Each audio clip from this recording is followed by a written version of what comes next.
All right, everyone, welcome back to our second reading of Star Trek of our little Star Trek club that we've apparently created here. We have a couple new faces with us, but let's start with the from the top. We've got Hunter joining us as Captain Jean-Luc Picard. We will be Kurt, assimilated. or Locutus of Borg, I should say. We've got Curtis joining us as Commander William Riker. I will be Lieutenant Commander Deanna Troy. We've got Christos this time. He is joining us as Dr. Beverly Crusher and Dr. Pulaski.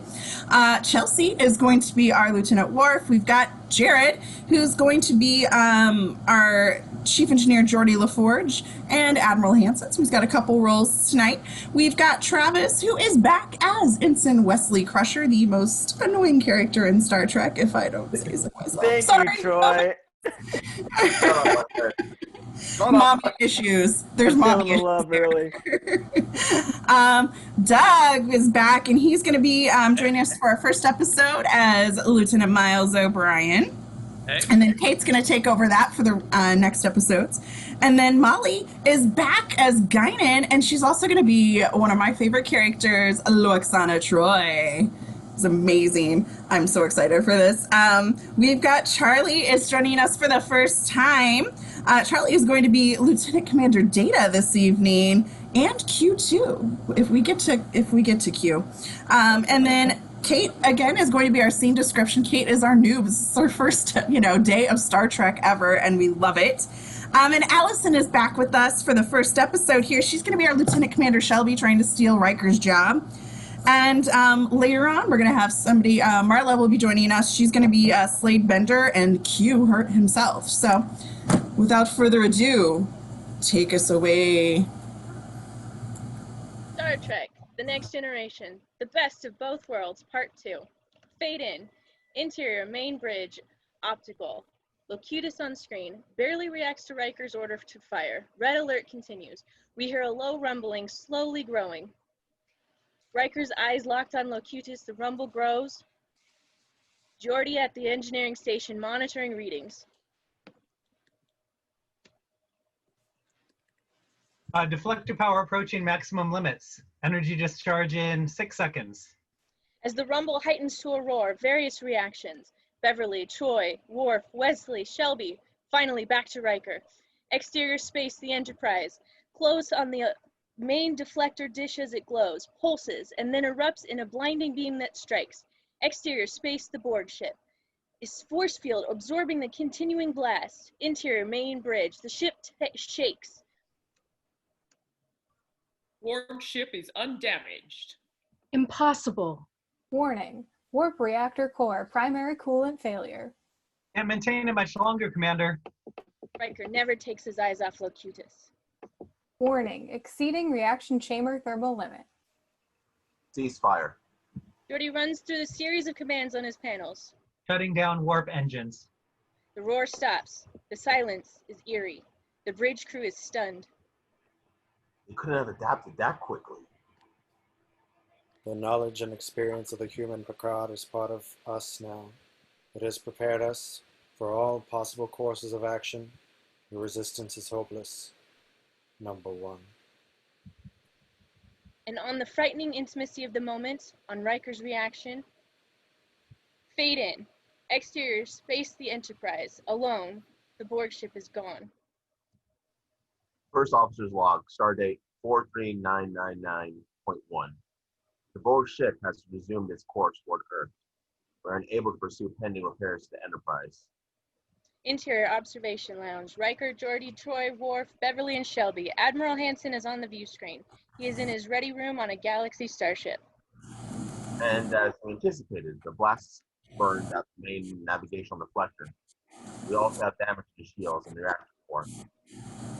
We should be back up in 8 to 12 hours, Admiral. Hansen frowns and acknowledges. Well, we'll miss you at the party. The Enterprise will be there, sir. Maybe a little late, but we'll be there. Your engineers gave us valuable time. We've mobilized a fleet of 40 starships at Wolf 359, and that's just for starters. The Klingons are sending warships. Hell, we'll even thought about opening communications with the Romulans. You realize, Admiral, that with the assistance of Picard, the Borg will be prepared for your defenses. Ensign takes a long beat as though he's considering the dreadful ramifications of this fact, but that's not what he's thinking about at all. He finally speaks. Lieutenant, a few years ago, I watched a freshman cadet pass 4 upperclassmen on the last hill of the 40-kilometer run on Daniela 2. Damnedest thing I ever saw. Only freshman to ever win the Academy Marathon. I made it my business to get to know that young fellow. Got to know him very well, I'll tell you. And I've never known anyone with more drive, determination, or more courage than Jean-Luc Picard.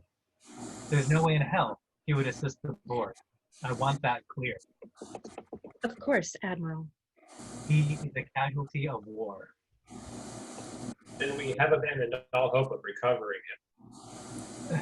In less than 24 hours, this armada is going to hit that Borg vessel with everything we can muster. Either they survive or we do. As for Picard, the great man has been lost. Your captain, my friend.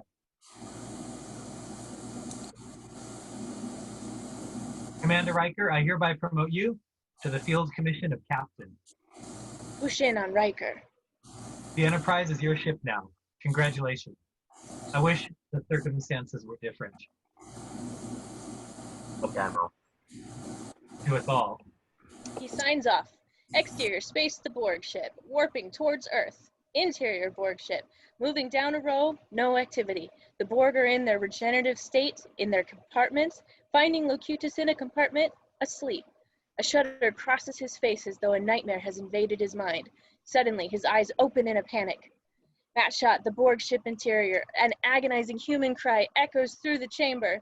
A Borg in his compartment reacts to the commotion, methodically exits and moves to Locutus, who resists his efforts to restrain him. Another Borg joins them. Together, they escort him out of his compartment.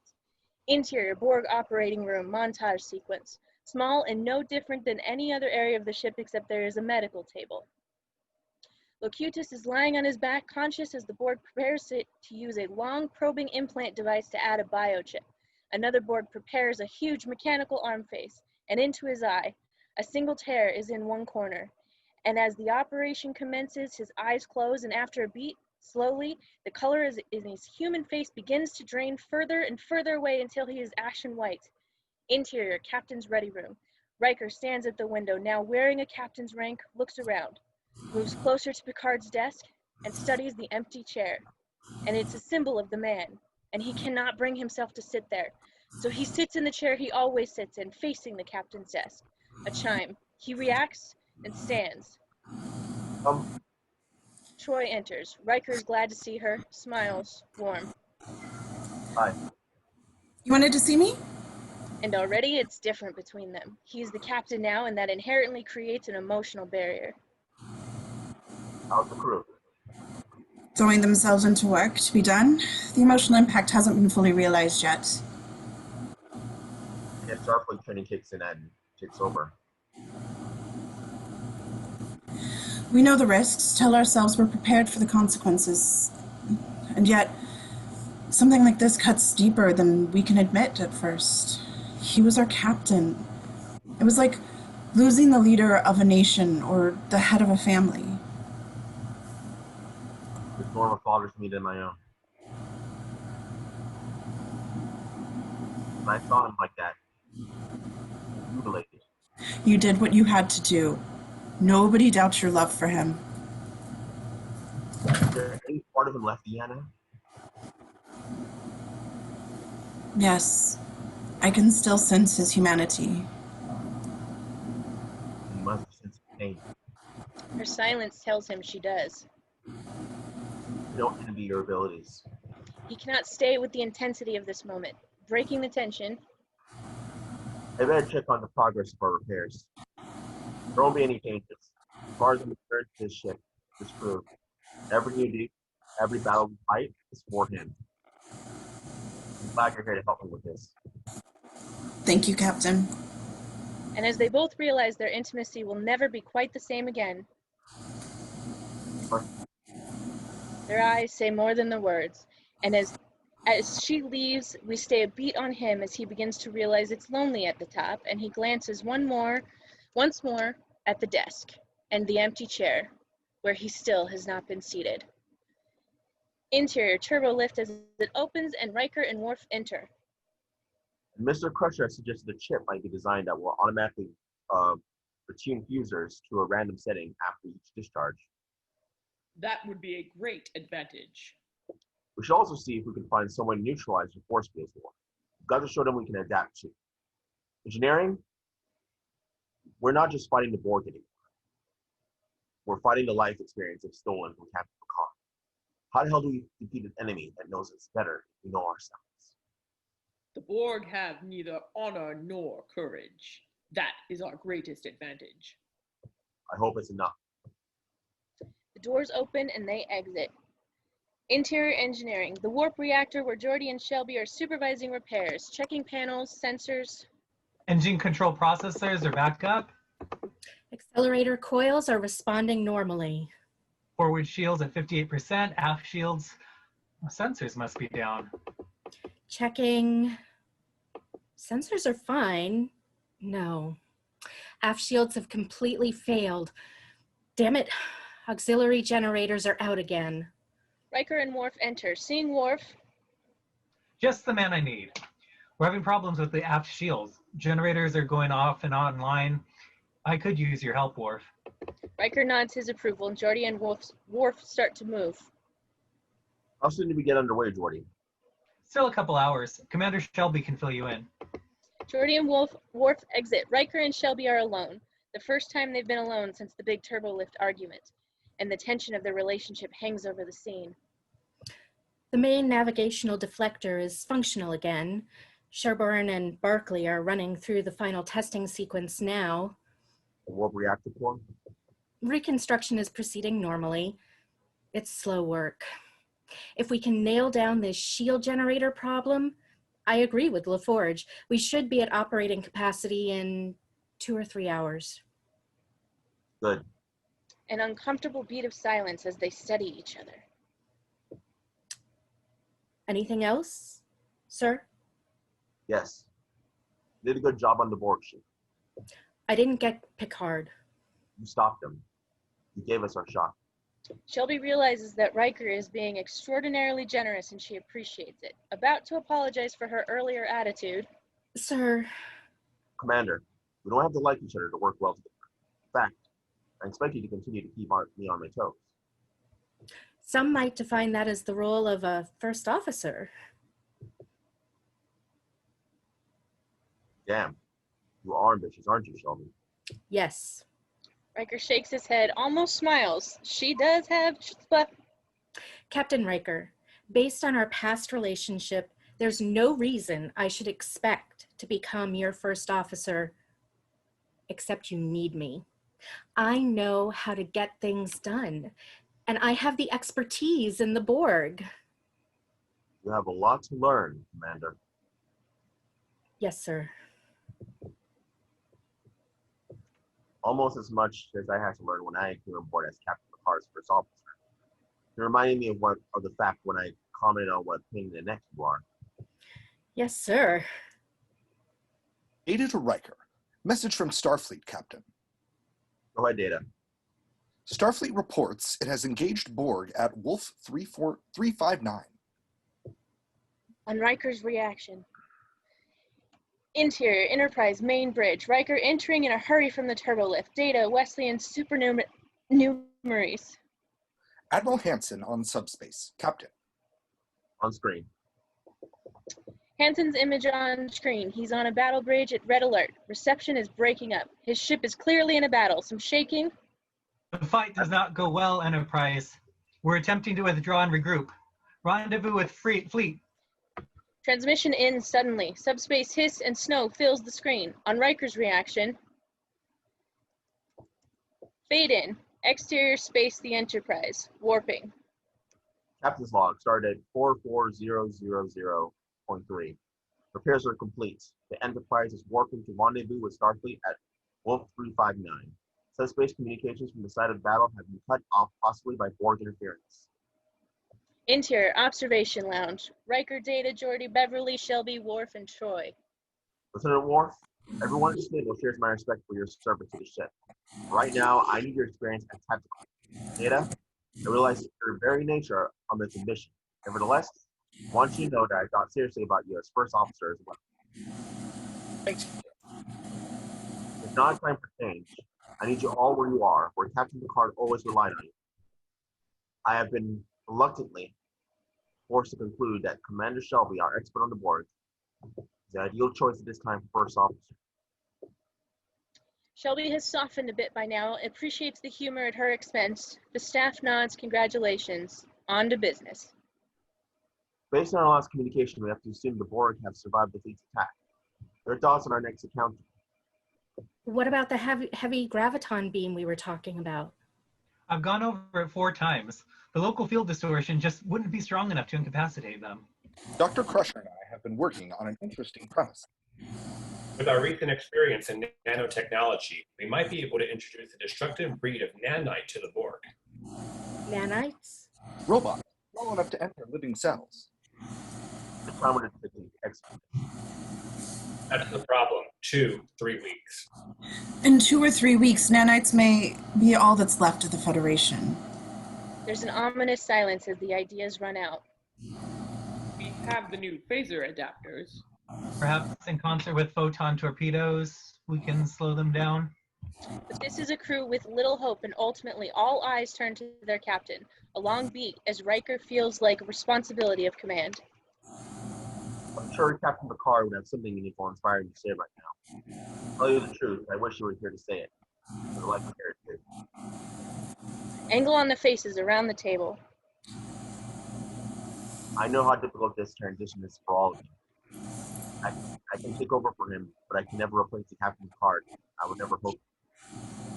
And in that moment, Riker wonders as he looks around the table whether he's reaching them.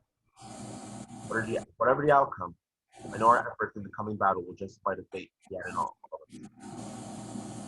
us. As they rise to leave, interior, captain's ready room. Riker enters frustrated, not sure what the hell he's going to do. Not pleased with the way he's handled the meeting. Once more, he looks at the angle of the desk with no one behind it. What would you do? A chime. Come in.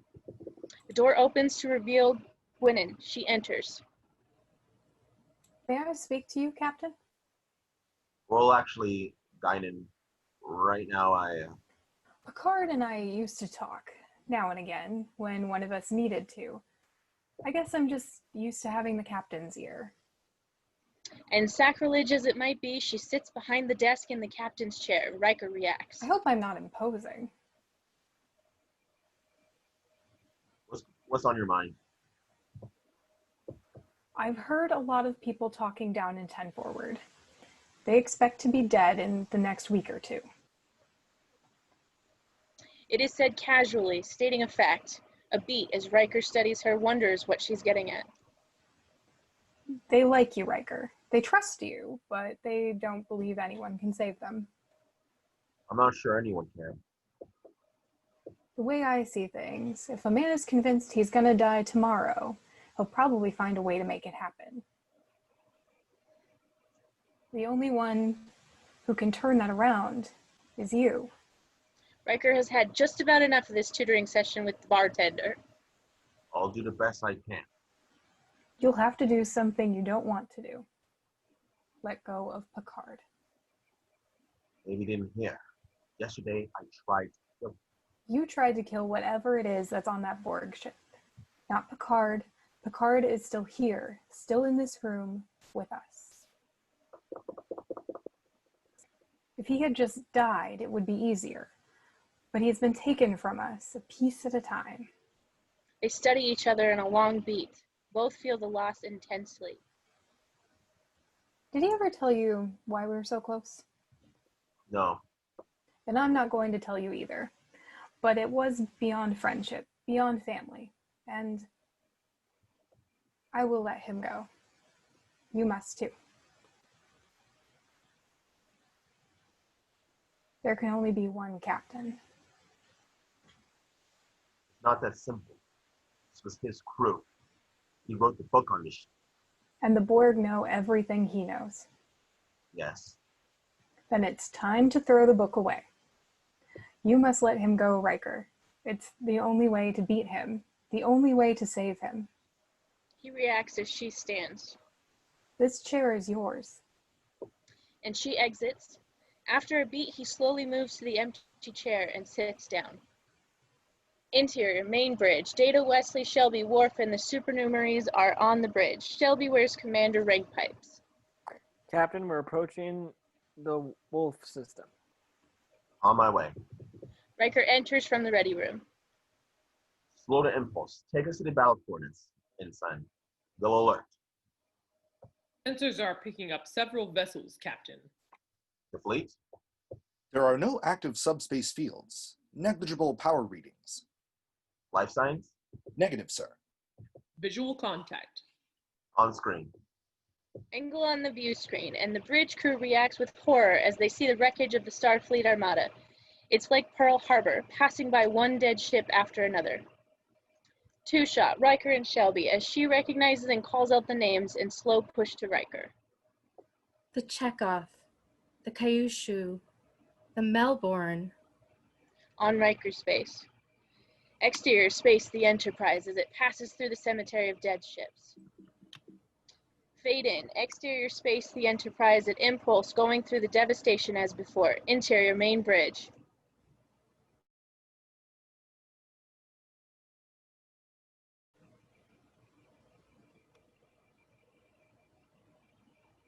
Sir, sensors are picking up unusually strong magnetic eddy currents bearing 200 Mark 211. Data, your analysis? It could indicate the course of a Borg ship. Ensign Crusher.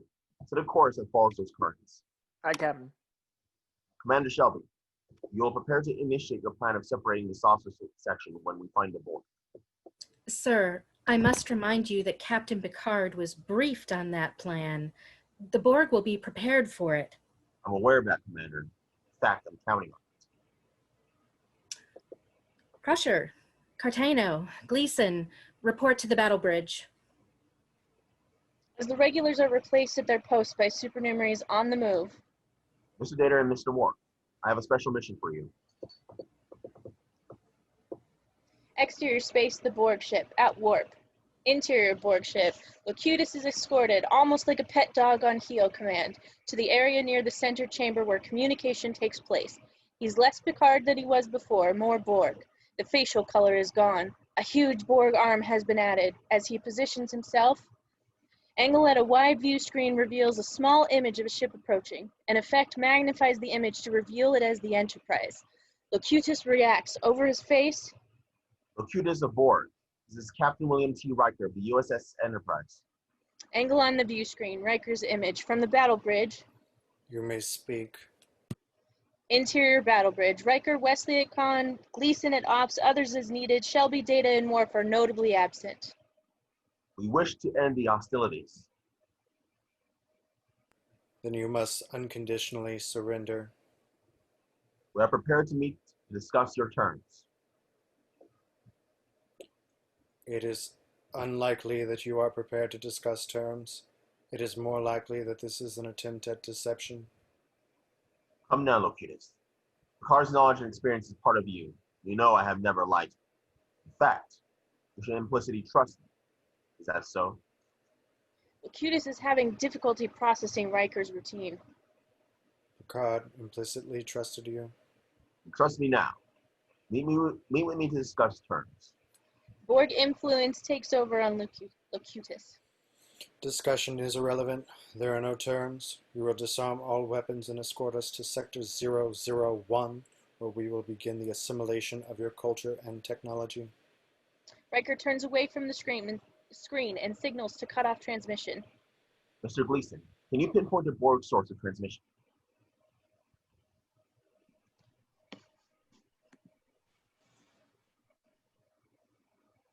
I can put you within 30 meters of it, sir. Mr. O'Brien, report. Interior transporter room, O'Brien with Data and Worf. The Borg have adapted their electromagnetic field to prevent main transporter functions, sir. As expected. Mr. Data and Mr. Worf will proceed as we discussed. Aye, Captain. Data and Worf each don an arm pack. Interior Borg ship. Locutus at the view screen. Riker turns back, reopens communications. We like the time to prepare our people for assimilation. Preparation is irrelevant. Your people will be assimilated as easily as Picard has been. Interior Battle Bridge. Doesn't involve a lot of needles, because I just hate needles. Your attempt at a delay will not be successful, number one. We will proceed to Earth, and if you attempt to intervene, we will destroy you. Take your best shot, Locutus, because we're about to intervene. Cuts off communication. Starfield and the Borg ship return to the view screen. Reset subspace communications. Scrambler code Riker 1. Scrambler code Riker 1 acknowledged. Commander Shelby, report. Interior main bridge. Shelby at command with supernumeraries at the post. Ready for separation. Take it so. Exterior space, the Enterprise. The separation begins. Interior engineering. Docking latch is clear. Separation complete. Interior battle bridge. Saucer velocity 100 meters per second and increasing. Open fire. All weapons. Interior main bridge. Fire. Interior Borg ship. Locutus watches the two separating parts of the Enterprise and this is nothing unexpected. The widescreen scanners promptly focus on the battle section because Locutus knows that that's where the power is. Exterior space, the Borg ship. Reaches out the tractor beam toward the battle section. Interior battle bridge. Borg tractor beam attempting to lock on, Captain. Evasive maneuvers. Pattern Riker Alpha. Riker Alpha confirmed. Exterior space, the battle section. Moving quickly by. Interior battle bridge. They're ignoring the saucer section completely.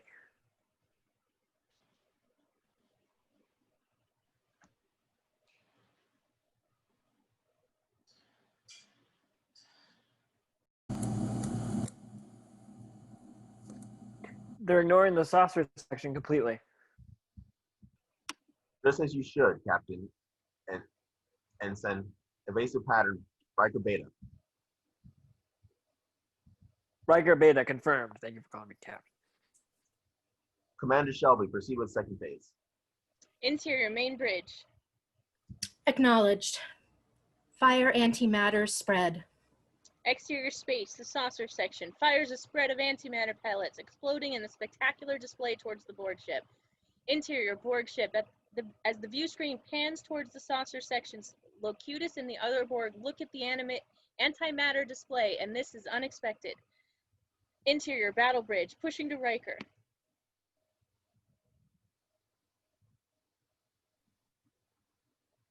Launch shuttle. Interior shuttle, Data and Worf inside. Shuttle launch sequence confirmed. Departing Enterprise in 3 seconds. Exterior space, the Enterprise saucer section, as the shuttle leaves the ship, becoming part of the force and antimatter pyrotechnics.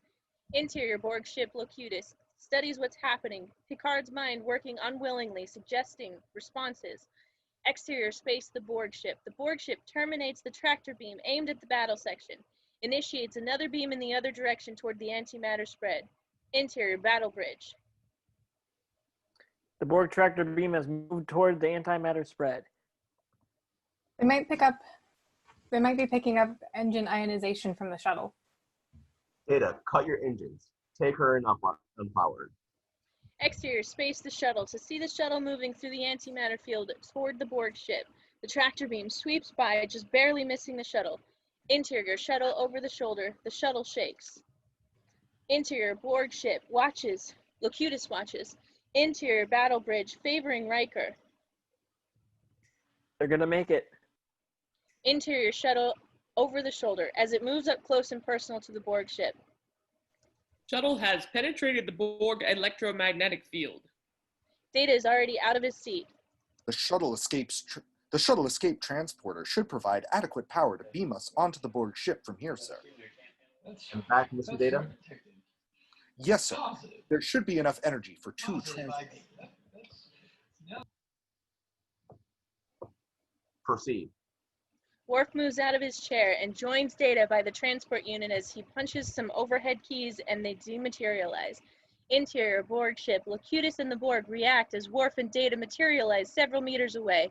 Worf and Data have phasers blast away at the Borg nearby. Several go down.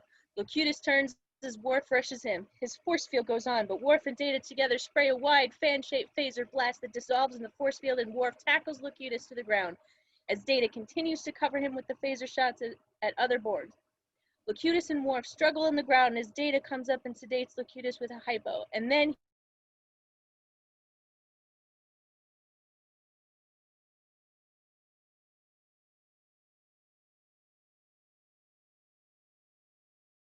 Locked in. exterior space. The Borg ship fires their cutting beam and obliterates the shuttle. Interior transporter room. Data and Worf support the unconscious Locutus as they materialize. Transport successful, sir. Interior battle bridge. On a push to Riker's reaction. Fade in. Exterior space. The Enterprise. Still in two sections. The Borg ship is taking no offensive action. Interior battle bridge as before. Captain, we've sustained damage to the impulse drive. The saucer section is disabled. Reading subspace field fluctuations from the Borg ship. Looks like they're getting ready to increase power. Stand by, LaForge. The saucer section, it's a sitting duck. Prepare to draw your fire. Captain, the Borg ship, it's moving away. Angle on the view screen as the Borg ship warps away. It's resuming its course to Earth, sir. Rendezvous with the saucer section. Lay in a course of pursuit. Exterior space. The Enterprise reconnects. Interior sickbay. Picard and Borg, as the Borg, is on an emergency medical bed. Riker watches as Beverly examines him. There's extensive infiltration of the microcircuit fibers into the surrounding tissues. His DNA is being rewritten. Can you revive him? I'd like more time to study the structural changes in the motor pathways. Doctor, we don't have more time. Once he's wired into the Borg, he knew everything he knew. I'm hoping it goes both ways. If we're lucky, he had access to everything we need to know about it, especially their vulnerabilities. Beverly understands and uses hypo to begin to revive him. He stirs. Jean-Luc, it's Beverly. Can you hear me? Beverly, Crusher, Yes. Don't try to move. I am on board the Enterprise. That's right. A futile maneuver. They react as he sits up. Locutus. Incorrect strategy number 1. To risk your ship and crew to retrieve only one man. Picard would never have approved.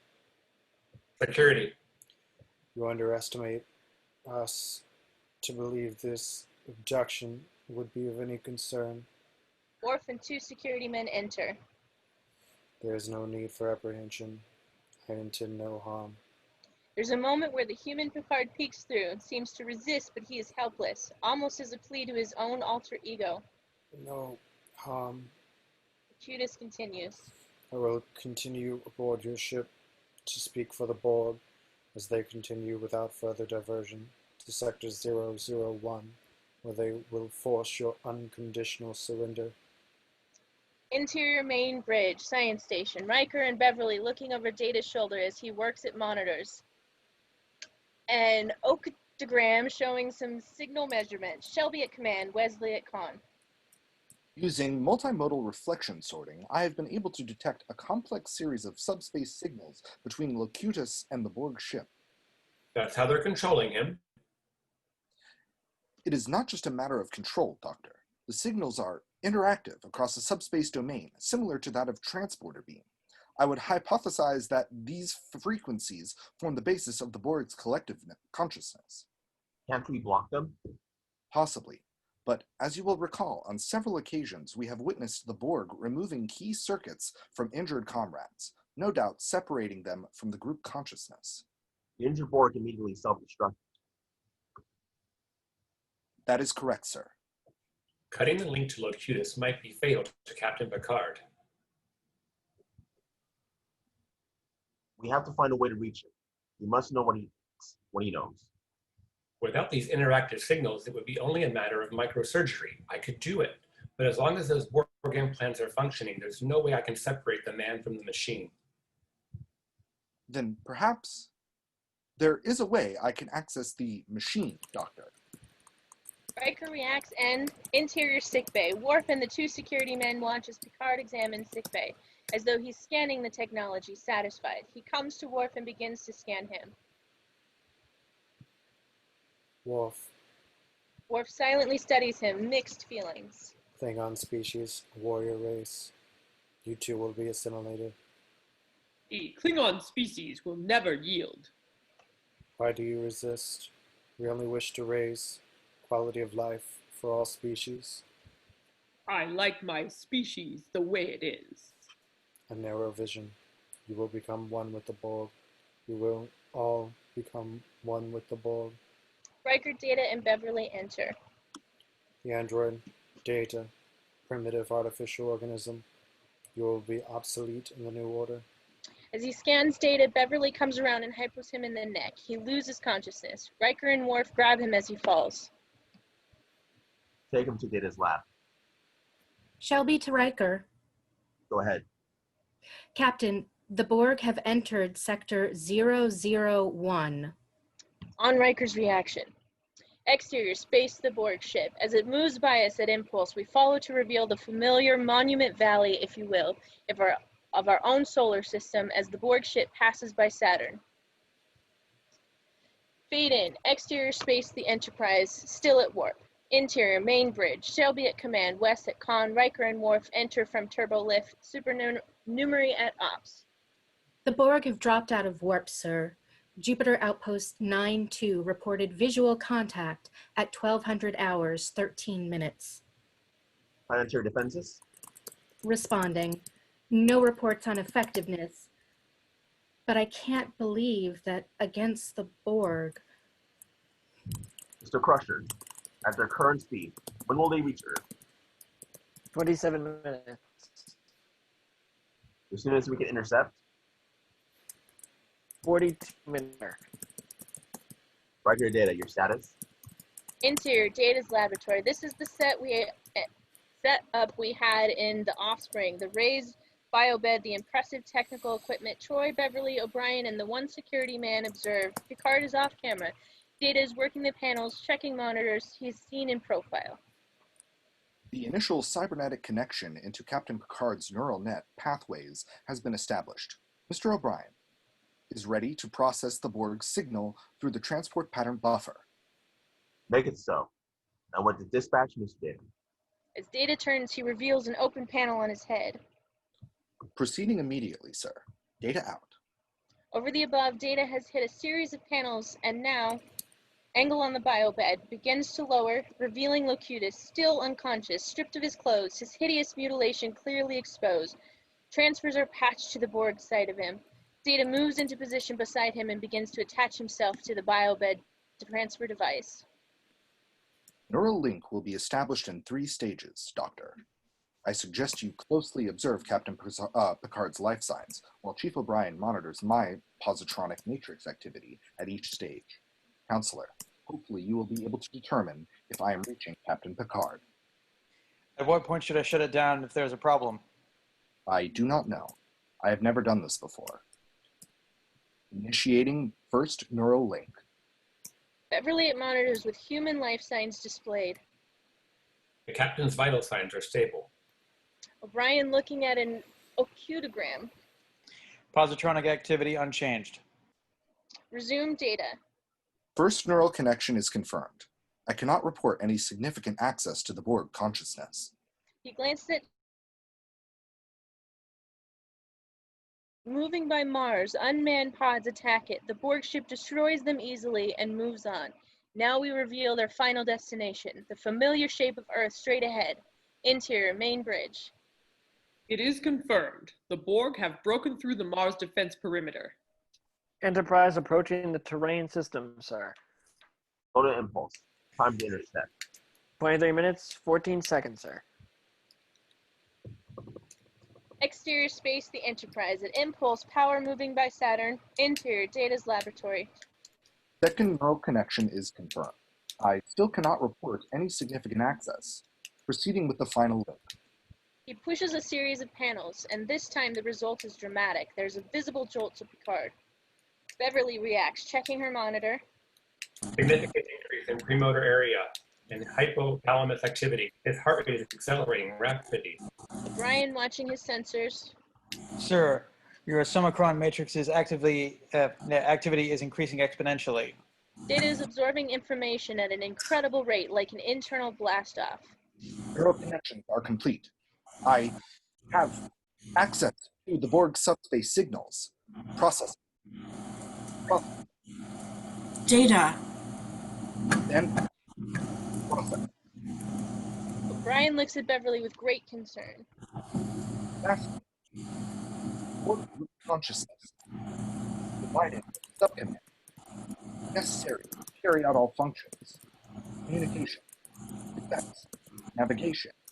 They are all controlled by a root command implanted in each. Suddenly, the Borg arm on Picard rises and attempts to disengage the connections on the biobed. The security man charges forward, and the arm pushes them easily off the biobed. It moves back towards the connections, but Data grabs the Borg hand and holds it back from the controls using his extraordinary strength. The two arms locked in a symbolic arm wrestle for control of Picard, and finally, after straining at both ends, Data wins by breaking the arm off at the wrist joint. The broken Borg hand continues to move in Data's hand. Resume scene. Data picking up increased neural activity in Captain Picard, localizing the prefrontal and parietal lobes. The Borg might be trying to terminate their link with him. Subspace signal configuration is unchanged. The cause of increased neural activity is unclear. No, it's not. It's him. Slowly, Picard's human arm is reaching out, his hand struggling to find, finally grasping Data's wrist and holds it tightly, clinging to life. A first contact with the human. Reactions from Data, Beverly, O'Brien. Interior, main bridge. Troy to bridge. Data has made first contact with Captain Picard. Can you communicate with him, Data? I have been unable to create a neural path around the Borg implant, sir. It is Captain Picard himself who has somehow managed to initiate contact.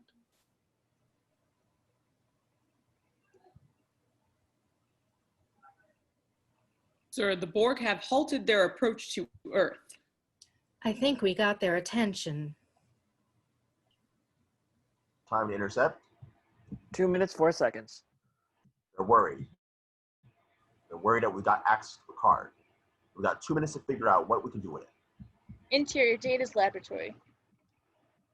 Sir, it is clear the Borg are unable or unwilling to terminate their subspace links. That may be their Achilles heel, Captain. Their interdependency. What do you mean, Doctor? He's part of their collective consciousness. Cutting him off is like asking us to disconnect an arm or a foot. We can't do it. They operate as a single mind. One jumps off the cliff. They all jump off the cliff. Data, it's possible to plant a command in the Borg collective consciousness. It is conceivable, sir. It would require altering the pathways from the root command to affect all iterative branch points in... Make every effort, Mr. Data. What command shall I try to plant, sir? Something straightforward, like disarm your weapon systems.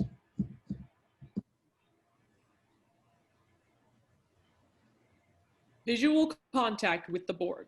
On screen.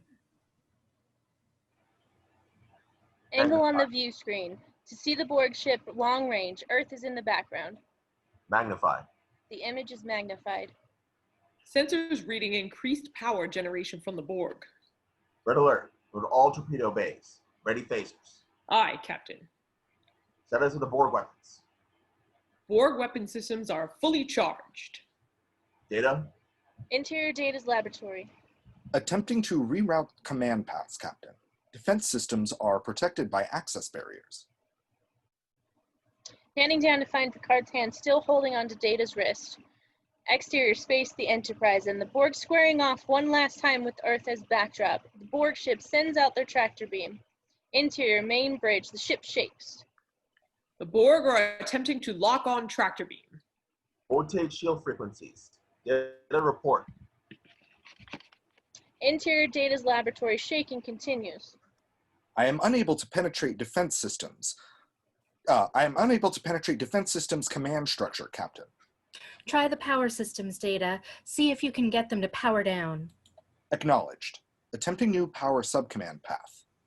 Engel and Picard shaking with the ship, stirring. Interior Engineering, Geordi at a console. Shields have failed. Interior Main Bridge. Fire all weapons. Exterior Space the Enterprise, once again in the grips of Borg tractor beam, firing at will, but it is a hopeless cause. Interior Data's laboratory. I cannot penetrate the Borg power subcommand structure. All critical subcommands are protected, Captain. Interior Main Bridge, close on Riker as the truce sets in. Then it's over. Mr. Crusher, ready collision course to the Borg ship. Wesley reacts, turns, and looks for confirmation, repeating. You heard me. A collision course. Yes, sir. Mr. LaForge, prepare to go to warp. Interior Data's laboratory, Picard groans and whispers. Sleep. And it is only by sheer force of will, the power of the man, that Picard is able to reach through the control of the Borg consciousness and whisper this word. Data. He's regaining consciousness. Sleep. It's Captain Picard speaking, not Locutus. Sleep. Data. And then under extreme pressure, his will is suppressed and he loses consciousness. He's exhausted. Yep. But if I may make a supposition, I believe his message was not intended to express fatigue, but to suggest a course of action. Interior Main Bridge. Borg cutting beam activated. Captain Riker prepares to give the last final order of his short but colorful career. Mr. Crusher, and Data to bridge. Stand by. stand by all stations. I am attempting to penetrate the Borg regenerative subcommand path. It is a low priority system and may be accessible. Exterior Space the Enterprise. The Borg cutting beam breaches out to the Enterprise. Interior Main Bridge. Crack of impact. A dreadful shake. Warning, outer hull breach. Sir, shall I execute evacuation sequence? Negative, Mr. Worf. Mr. Data, your final report. Stand by. I can't, Mr. Data. Warning, inner hull failure imminent on decks 23, 24, and 25. Decompression danger. Exterior Space the Enterprise. Suddenly, the attack simply ends. Interior Main Bridge. Reactions. Data, what the hell happened?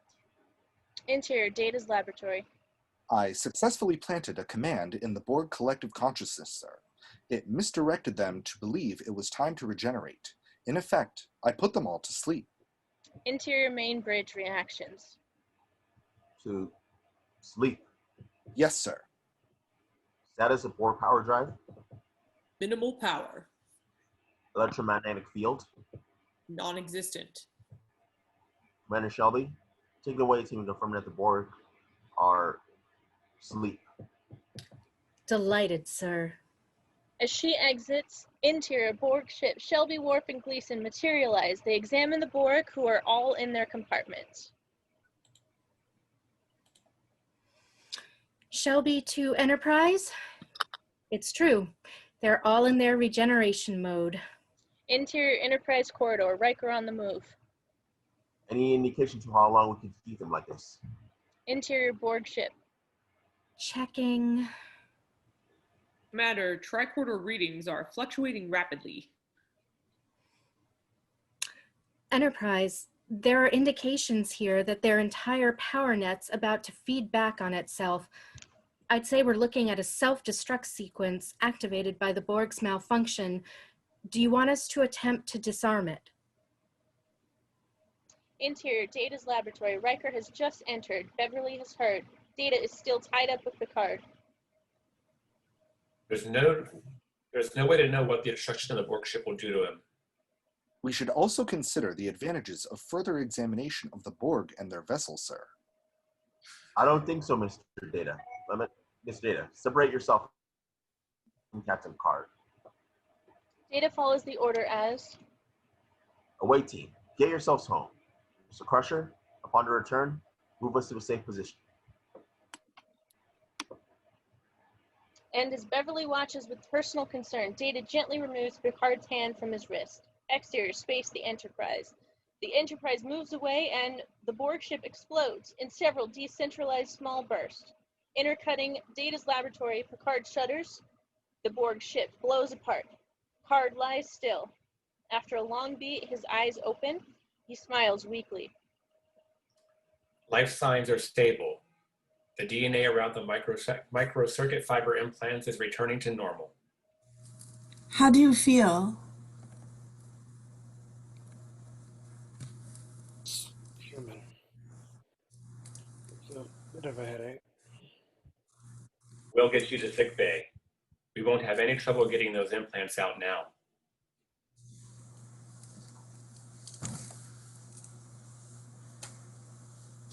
How much do you remember? Everything. Including some brilliantly unorthodox strategy by a former first officer of mine. There's a special look between them and exterior space, the Enterprise, orbiting Earth. Interior, Captain's ready room. Picard has had his surgery. His face is half bandaged. He is back in uniform. With him is Riker, still wearing the captain's bits. An Earth station McKinley has advised they're ready to begin refitting the Enterprise. And they estimated the time for repairs. 5 to 6 weeks. Come. They glance at each other as Shelby enters, slightly confused, moves to Riker. Request permission to disembark, sir. Riker defers to Picard, thereby clearly relinquishing command. Permission granted. I picked a fine officer for the task force commander. We'll have the fleet back up in less than a year. I imagine you'll get your choice of any Starfleet command, sir. Everyone's so concerned about my next job. With all due respect, Commander, sir, my career plans are my own business, no one else's. But it's nice to know I'll have a few options. I hope I'll have the fortune of serving with you again, Captain.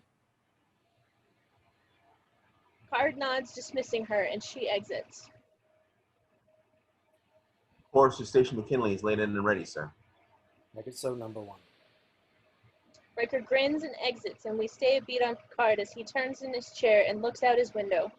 And he drinks his tea. There is a definite and complete thought here. Not an entirely happy ending. A man recovering but not recovered. The end. Woo. Woo, that was awesome, guys. Not without its technical difficulties, but that was amazing. So Allison and Doug I think, are leaving us. Thank you, guys. So much fun. I gotta leave to go watch Hill House. All right, welcome back. We are going to do our next episode here, Manhunt. So, Kate, take us away. Star Trek, The Next Generation Manhunt. Fade in. Exterior space, the Enterprise, in orbit around a planet. Captain's log, stardate 42881.5. We're in orbit around Entity 3, awaiting the arrival of 2 dignitaries from this world. Interior corridor, on Picard, walking towards us wearing a full dress uniform. Our mission is to carry them to a conference on planet Pacifica. Transporter room, Picard, as he the transporter room with Dr. Pulaski, Wesley, and Worf, all of whom wear work uniforms. Whether a race will be given the opportunity to join the Federation. I thought you might find this interesting, Mr. Crusher. Few humans have ever seen an Antedian in the flesh. Picard nods at the transporter Chief O'Brien, who begins the energizing process. The 2 delegates begin to materialize on the platform. Reverse angle on Antedians. As seen from behind, they are dressed in flowing red robe-like garments with an attached hood which keeps us from seeing their heads from here. Welcome. I am Jean-Luc Picard, Captain of the Enterprise. Are they all right, Captain? Dr. Pulaski moves towards them with the metal instrument in hand. She grimaces as she gets near their faces. No, this is their preferred way of space travel. Angle to include the Antedians. Seen from the front for the first time, it is not a pretty sight. Each mottled face resembles an oversized catfish. Huge, gaping mouth, spindly whiskers, big fish eyes, and a skeletal structure that gives them a grotesque, unhealthy appearance. Their hooded, crimson robes only emphasize their eerie, menacing appearance, but what is really bizarre is that they're completely motionless, catatonic. A medium-sized container arrives with them. Pulaski methodically runs her medical instruments along the Antedians' necks. The physical condition appears good enough considering the circumstances. It is a self-induced catatonic state, their way of dealing with the trauma of spaceflight. Will we try to revive them? We reach the Pacifica Conference. It's 3 days away. You prepared sick bay facilities for holding them, Doctor? As soon as we make some adjustments, their physiology is unusual. Can you store them a few hours? Aye, I'll have them kept out of the way here. What's in this container? Their food. When they come out of stasis, they'll be very hungry. Another angle, Wesley steps over to the container and lifts the cover. It's filled with writhing, squirming mass of worm-like creatures.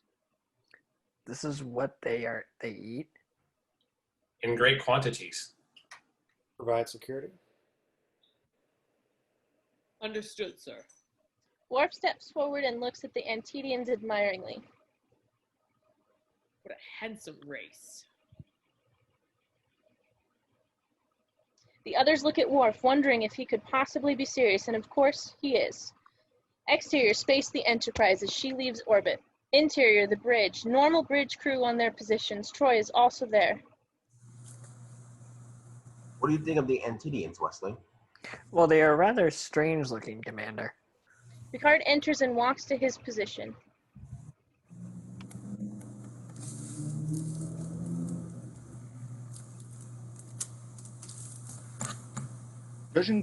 Judging a being by its physical appearance is the last great human prejudice, Wesley.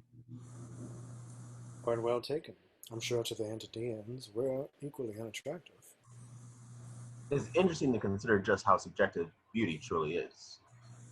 Captain, we are being hailed by a small transport vessel just coming into range. Angle emphasizing Troy as she suddenly stiffens.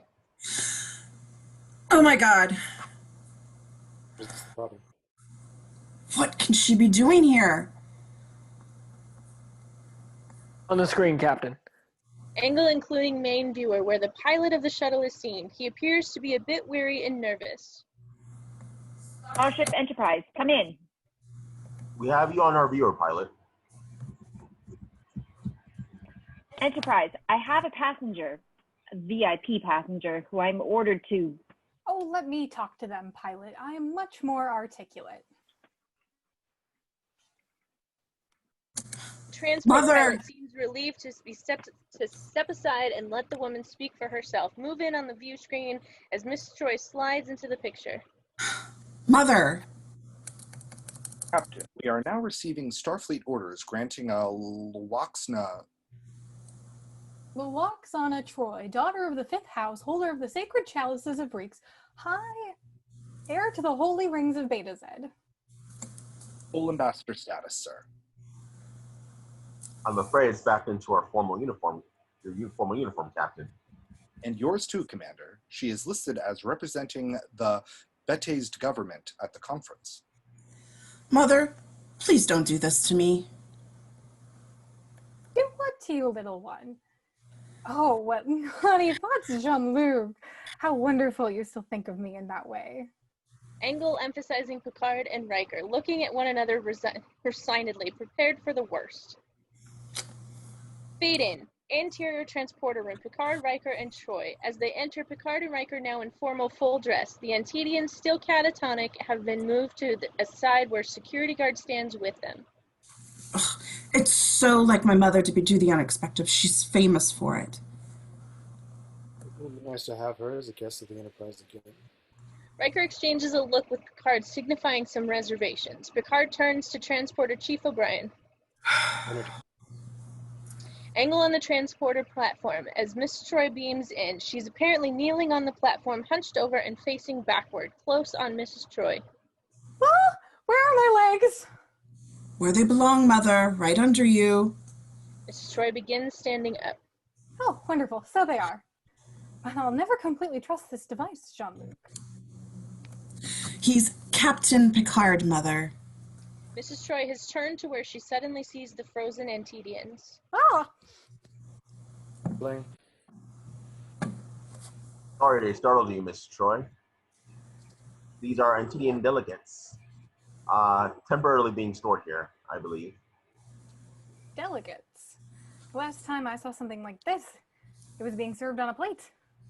Picard has to turn away to hide his smile at this, but Riker enjoys it openly, especially her next line. But you, Jean-Luc, I was not aware you had such handsome legs. My valet is waiting. You may beam him aboard now.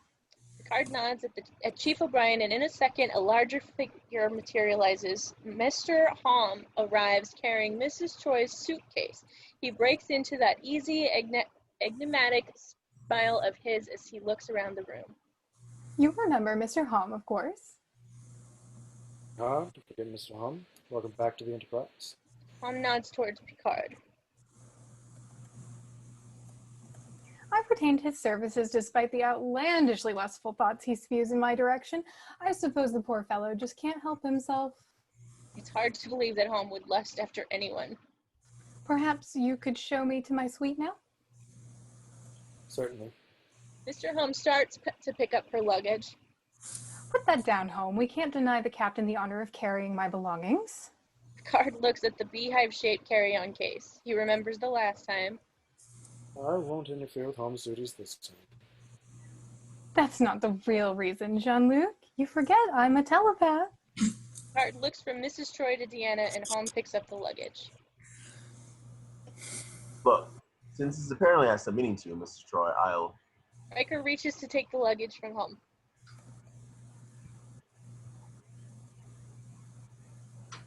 Carry it.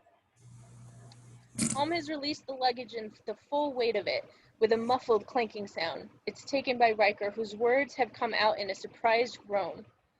Interior, Enterprise corridor. The others follow Riker, who is trying his best to casually carry the heavy bag down the hallway. Picard, the Troys, and Halm follow closely behind.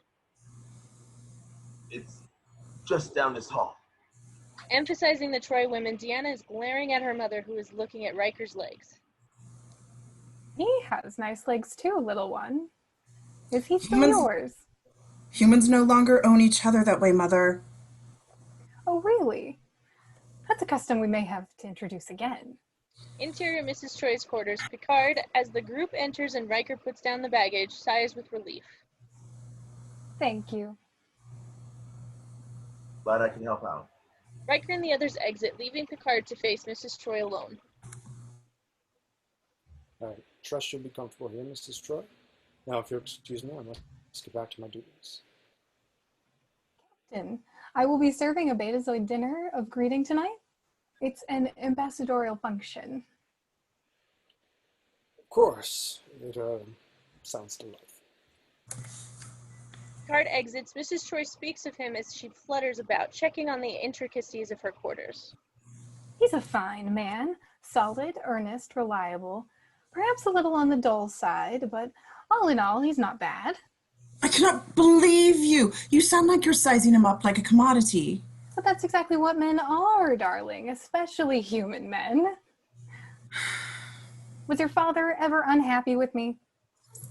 No, he worshipped you, Mother, but I'll never learn to see men the way you do. You will as you mature, darling, and the males in your life will bless you for it. Interior main bridge. Riker, Wesley, Worf, Data. Most of them are laughing except Data, who's smiling slightly. Even Worf seems almost amused. But it's true, she complimented Captain Picard on his legs. I would have thought a telepath would be more discreet. No, it's just the opposite. She knows what's in your mind, and she lets you know what's on hers. More laughter, which is suddenly stilled as they realize that Picard entered the bridge. Picard takes his seat at command and speaks in a tone that is polite, yet gets the point across. Enough of this conversation. We must not lose sight of the fact that we're talking about someone who has been granted ambassadorial's rank, even if she appears a bit eccentric. Loxana Troy must be treated with appropriate respect. Is that understood? The others make it clear that it is. Our orders on her mention nothing specific except Except what, Mr. Data? we are to cooperate with her as fully as possible, deliver her there untroubled, rested. I assume those were merely courtesies due to her rank, sir? See that every bridge officer and supervisor has the full text of that transmission.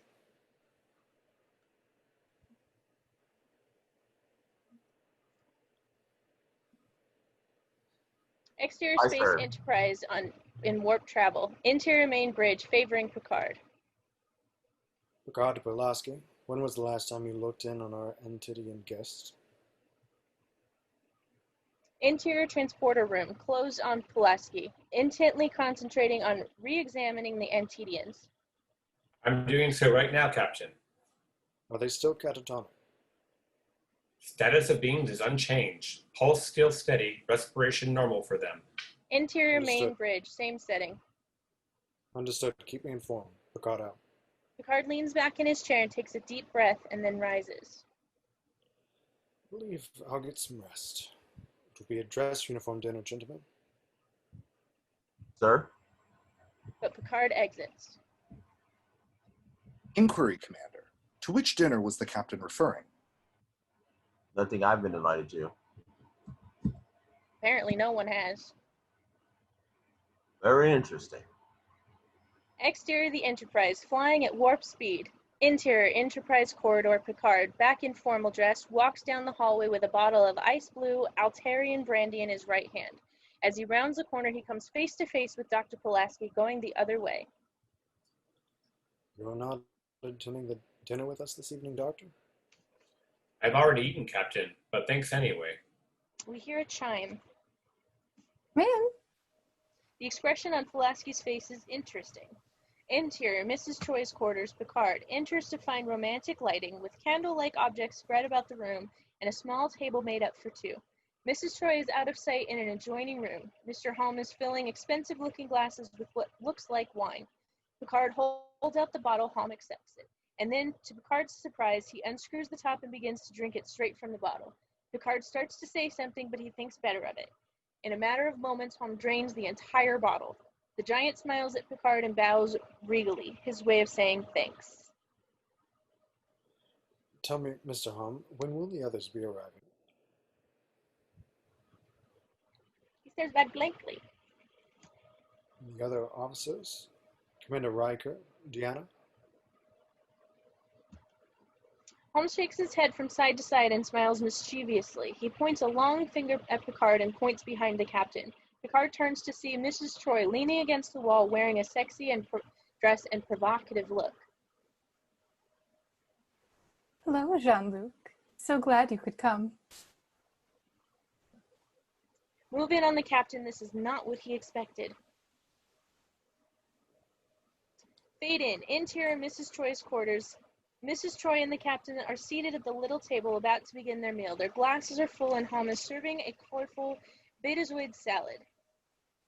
A toast to Earthmen, who despite their faults have a unique ability to charm women of all races in all corners of the galaxy. Speaking for the men of Earth, which is an awesome responsibility indeed, I thank you. Picard is attempting to be light and uncaring, but underneath that surface, the candlelit dinner is making him uncomfortable. I know what you're thinking, Captain. You do. You're wondering if I've been seeing any other men on a serious basis. Well, actually, I wasn't. I wouldn't worry about it, Jean-Luc. Competition seems to bring out the best in the human male. Picard smiles weakly and subtly withdraws his hand to lift his glass to his lips. I must admit, I wasn't expecting this setting. I assumed that my high-ranking officers would also be attending. Never assume anything when it comes to Loaxana Troy. A Betazoid woman is full of surprises. Not knowing just what to say, Picard begins to pick at his food, but Mrs. Troy seems to be waiting for something. Behind her, Mr. Holmes, sipping a drink, has just taken his place next to a big circular chime near the far wall. Strange, I'm not hungry tonight. I wonder what's making me lose my appetite. Any ideas? She smiles and extends a utensil toward her blue salad. Holmes downs his drink and makes ready. She takes a bite.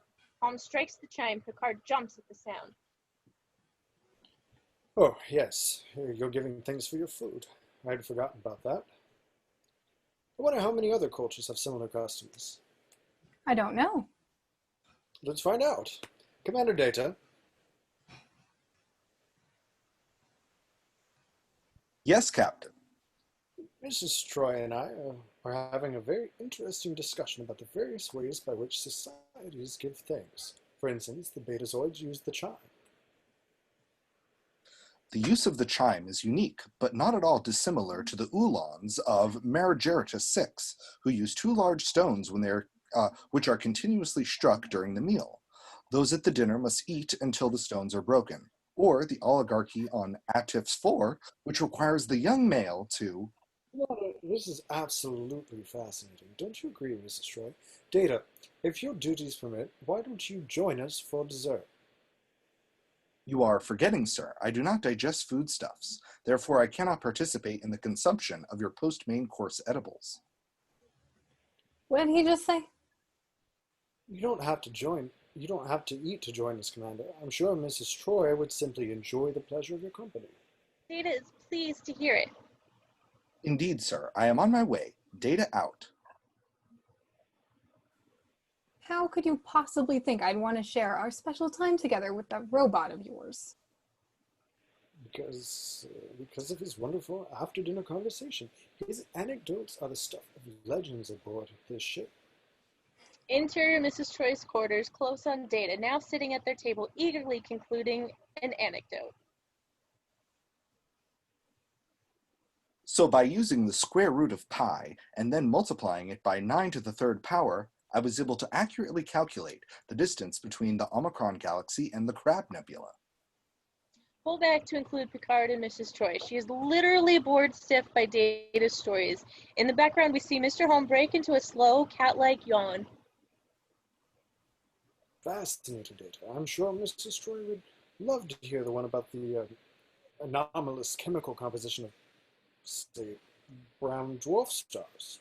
Well, not really. Yes, Captain. That is a particularly spellbinding subject. Data turns to Mrs. Troy with a pleased, eager look on his face. For most stars, the rare earth element europium is enriched relative to samarium and galodonium. Is that so? It is. However, in brown dwarf stars, the element of europium is anomalously depleted. Fascinating. But that is only the beginning. If the abundances of the elements terbium, dysprosium, holmium, and erbium are also factored into the analysis. Interior Enterprise corridor, Troy and Pulaski are walking together. You're quite an interesting woman, Deanna. Doctor, perhaps I should tell you something about my mother's condition at this time. Condition at this time. Something that occurs to Betazoid females at midlife. We call it the phase. At midlife, as in the human female's menopause? Almost the exact opposite. It is only at midlife that Beta Z females become, well, fully sexual, if you know what I mean. Yes, perhaps I do. I just heard her voice fairly singing when she called the captain into her room. I wonder if I shouldn't have warned the captain. Pulaski considers it. Is there a gleam of amusement in her eyes? No, as ship's doctor, I consider it excellent exercise for his reflexes and agility. Doctor! I'm staying ahead of your mother. Troy suddenly understands, smiling. Yes, an animal is always at its best when hunted. Or when hunting. Stay on Deanna. As she walks on, she turns and enters her mother's quarters. Interior Mrs. Choi's quarters. Data has activated a computer screen and is now pointing out various moving objects as Deanna enters. And at this point, the second co-orbital satellite avoids a collision with the first. Deanna, darling, thank the four deities you're here. I hope I'm not interrupting. No, as a matter of fact, I need to get back to the bridge myself. Perhaps I should stay here and further entertain our guest. No, I think you need it on the bridge as well. Data frowns but nods, realizing she's probably right. Thank you for a delicious meal. Let's do it again sometime. Oh, I know we will. Picard exits, followed by Data, a little embarrassed. Deanna looks at her mother with hard, accusing eyes.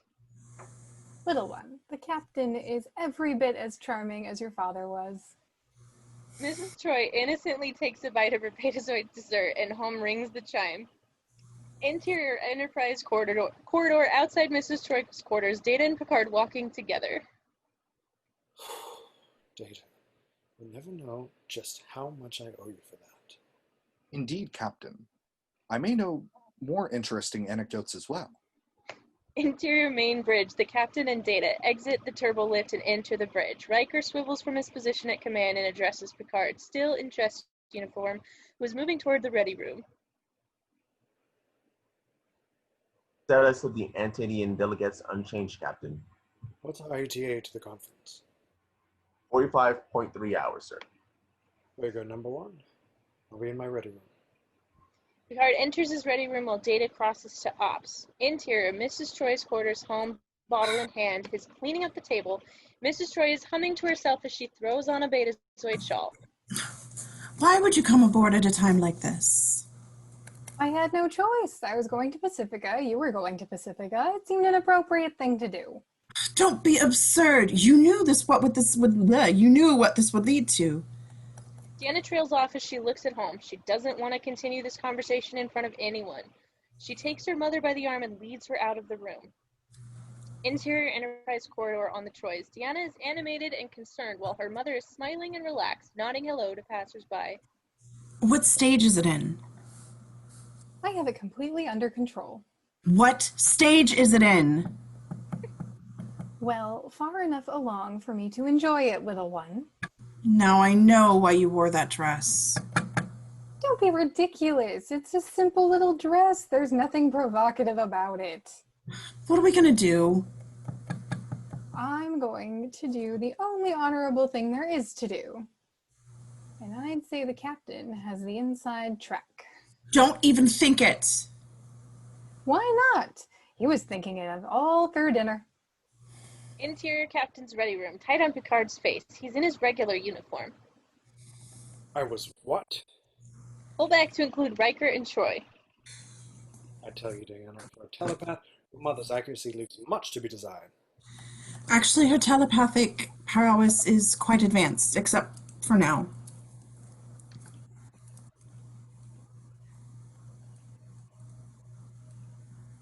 Yes, Riker, I said except for now. Except for now? Don't misunderstand me, Counselor. Your mother is a beautiful person. My mother is just beginning a physiological phase, one that all Beta Z women must deal with as they enter midlife. Troy stops talking and looks at the men. The men look at each other. It's something Troy warned me about when we were first seeing each other. When a Betazoid female goes through the phase, it quadruples her sex drive. Or more. Picard looks worried. Riker whistles.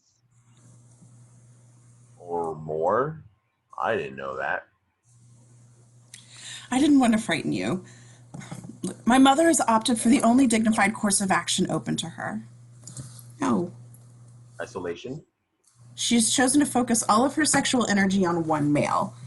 This man will eventually become her husband, of course. It seems, Captain, that you're the early favorite. Congratulations, sir. I am not amused, number one. There must be a way to convince her that it's quite impossible without offending her. You can't apply human-style logic to this, Captain. Mother would be shocked and deeply resentful should you spurn the advances. She would naturally take it personally. Well, considering Starfleet's orders not to get her upset, I think it might be prudent for me to make myself less available for the duration of this journey. Agreed. Off this decision, we go to interior, entrance to holodeck, angle on the computer. Setting, San Francisco, California, United States of America, year 1945 AD, programmed to fit the novel The Long Dark Tunnel. You may enter when ready. Pull back to see Picard decked out in trench coat and fedora, re-entering Chandelierland as Private Eye Dixon Hall. Fade in, exterior space Enterprise in flyby. Dixon Hill's memoirs date the 1940s. Interior, hallway leading to Dixon Hill's office day. Picard walks towards the glass door with his name on it. He moves slowly, relishing in the details of the decrepit hallway. It was a gray day in the city of the Bay. My pockets were as empty as a press agent's heart. I needed a case, that's for sure. But the private dick racket was as slow as the horse I just blew my last $2 on. Interior, Dixon Hill's reception room. Picard enters and finds his secretary behind the desk. Hello, it's good to see you again. It's too much, Dix. You make it sound like you ain't seen me in a year. Picard smiles to himself. She's close to right. He removes his hat and coat as she pulls out a small notepad. You got 2 calls as opposed to 1. New cases?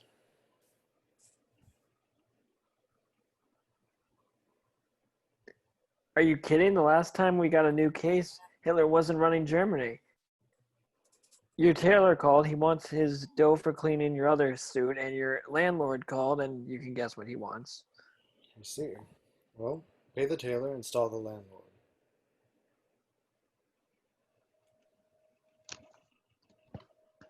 Paid the tailor, paid the landlord with what? Interior, Hill's office on Picard, moving around the room, happy to be back in Chandelierland. Interior, Mrs. Troy's quarters, close on Mrs. Troy.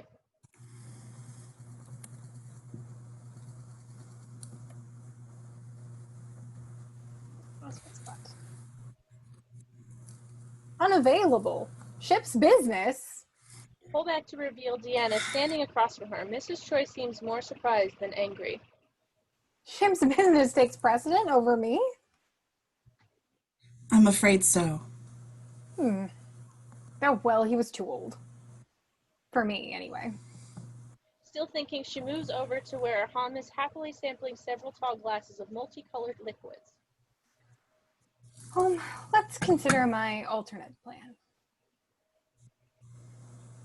Alternate plan? You worry too much, little one. Your mother has the situation well in hand. Interior, Dixon Hill's office on Picard, sitting with his back to the door, hands clasped behind his head, staring out the window at the San Francisco street scene. He doesn't turn as we hear the door open behind him. There's a gentleman here to see you, Mr. Hill. Thank you, Mr. Hill. The secretary steps aside and then exits as Slade Bender, a huge, bull-necked, square-shouldered, tough guy in an expensive gangster suit, enters. Finally, Picard swivels his chair around and faces his visitor. He rises slowly, awkwardly lights a cigarette, chokes on it, deliberately sizes up Slade Bender. Yes, the books, everything about you is big. Big shoulders, big neck, big fists. Slade interrupts, speaking with little emotion, slurring his words in a half-whisper. He's the dumb, silent type. You a private, Dick? Says so on my door, doesn't it? I want you should do a job for me. Let me guess. You want dance lessons? Slade grabs Picard by the arm. You're not trying to be funny, are you? I don't like funny things. Picard is feeling some pain from Slade's crushing grip. Yes, I understand that. No funny things. Slade releases Picard's arm, and the captain flexes and unflexes cramped muscles. I want you should find a missing person. Alva? Let's see. I'll bet she's your sister. Picard reacts to Slade's expression. Yes, she's my sister. And I want you to find her. Slade's gotten all worked up again. He's grabbing Picard by the shirt to get his point across. Take it easy, Mac. I can't take the job of finding Alva if you break me like a matchstick. Slade seems to think that over and ultimately agrees. He releases his vice-like grip. As a matter of fact, I knew who Alva was all along. I read the book. Slade hovers over Picard again. Read what book?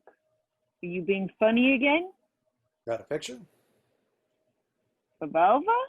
Of course, of Alva. Alva wasn't illustrated. Slade is again puzzled, but reaches into his shirt pocket and hands Picard a photograph, circling Picard as he studies the photo. I believe the 1940 expression was hubba, hubba, hubba. As I say, you still talk funny. I don't like funny talk.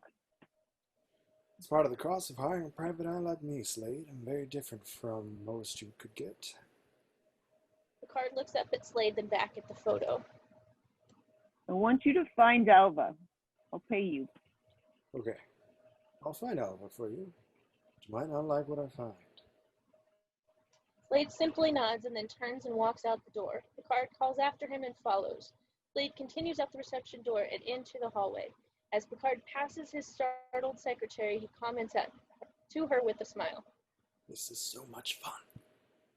Interior transporter room, Wesley and Worf are standing before the platform looking at the still motionless Antedian delegates.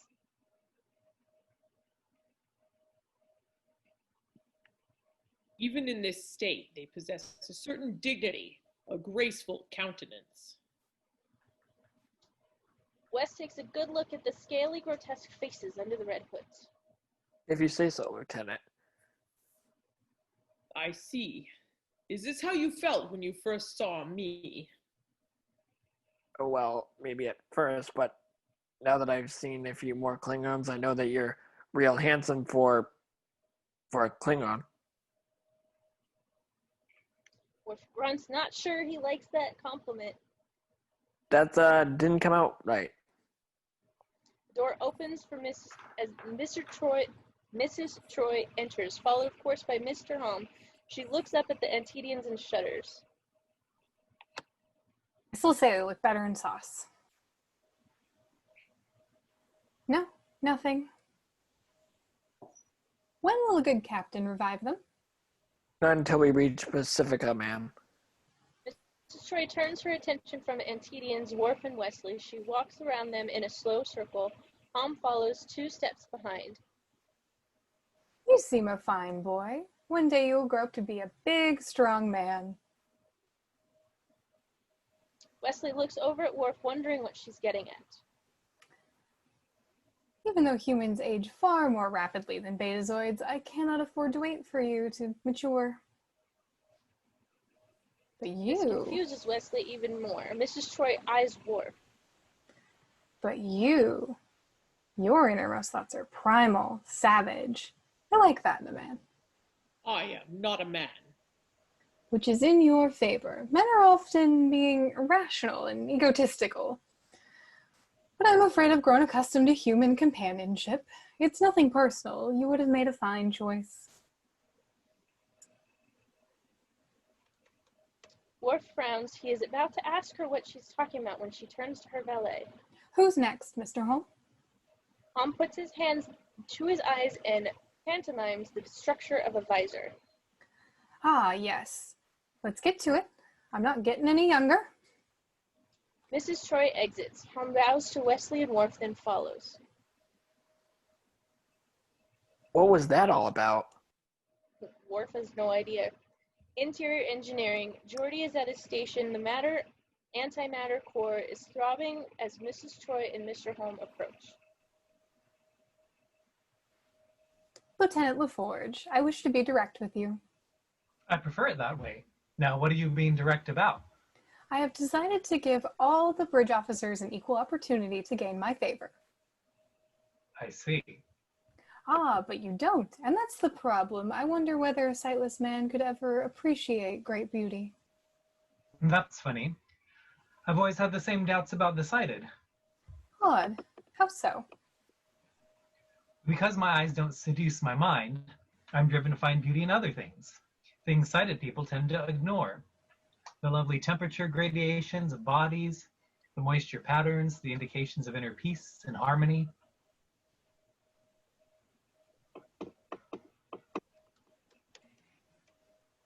Angle on home, nodding slowly, agreeing completely. Back to shot. Very interesting, Lieutenant. But I'm not sure if that's good or bad. A less perceptive man could be easier to live with. Stay on a puzzled Geordie, watching Mrs. Troy and Holm as they exit. Exterior space, Enterprise flyby. Interior, end of hallway, outside Hill's office. Picard stands with Slade Bender before the door marked exit.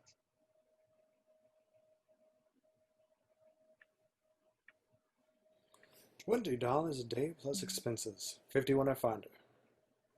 Slade pulls out several crisp $100 bills and hands them to Picard. Picard runs the bill between his fingers. No, it's wonderful to need money. You'll get more when you find her. Find Alva. He exits through the door. We can hear his heavy feet thundering off. Picard pivots and starts to walk back towards his office. Angle to reveal a mysterious man in a gray suit leaning against the wall between Picard and the office. A fedora is tilted down over one eye, marking his face hard to see. He's looking down, lighting a cigarette, and Picard pauses. Let's see. I must have been skimming pages about you. What part did you play? The man doesn't look up. Picard shrugs, saunters past. The man immediately moves up behind him, sticking a concealed gun against his back. Freeze. Ah, yes, of course. I'm looking for Slade Bender, Hill. I understand he was here yesterday.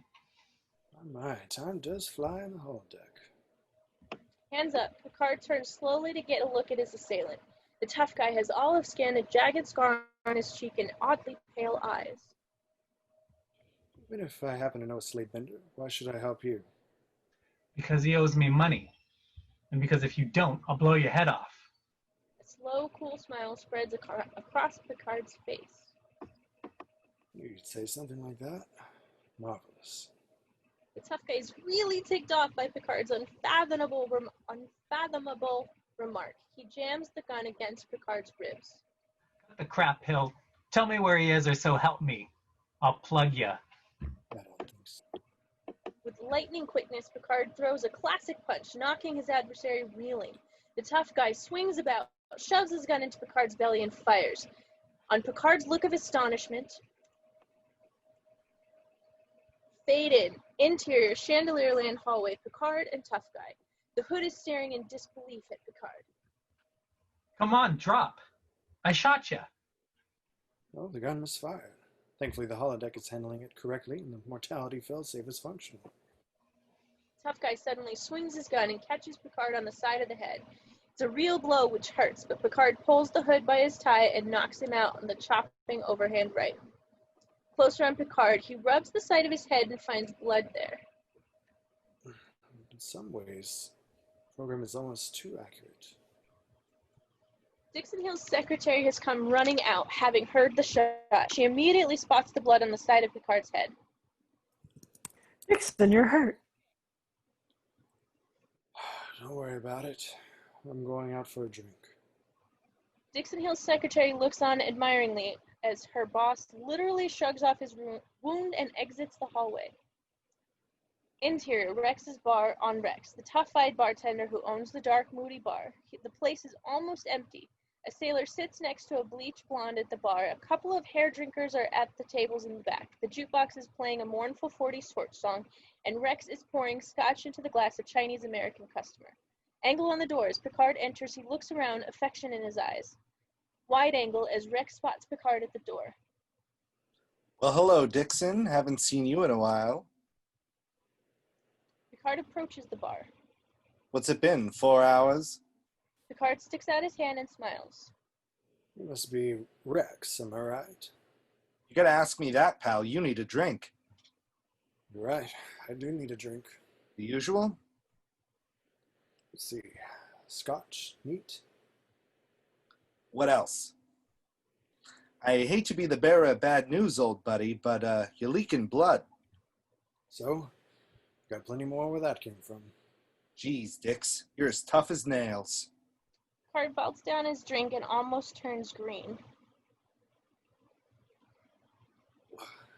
Gonna have to get used to that. Yeah, it's only your third one today. Picard is still reeling from the drink. He closes his eyes and wraps his fists on the bar. Oh, what the hell? Make it 4. The stoic bartender pours. I'll put it on your tab. Cash. I just took on a case. Interior main bridge, Riker is at command with Troy beside him. Wesley and Data are at con and ops. Bridge, this is Dr. Pawlowski. We have completed the transfer. The Antedians are now in sickbay.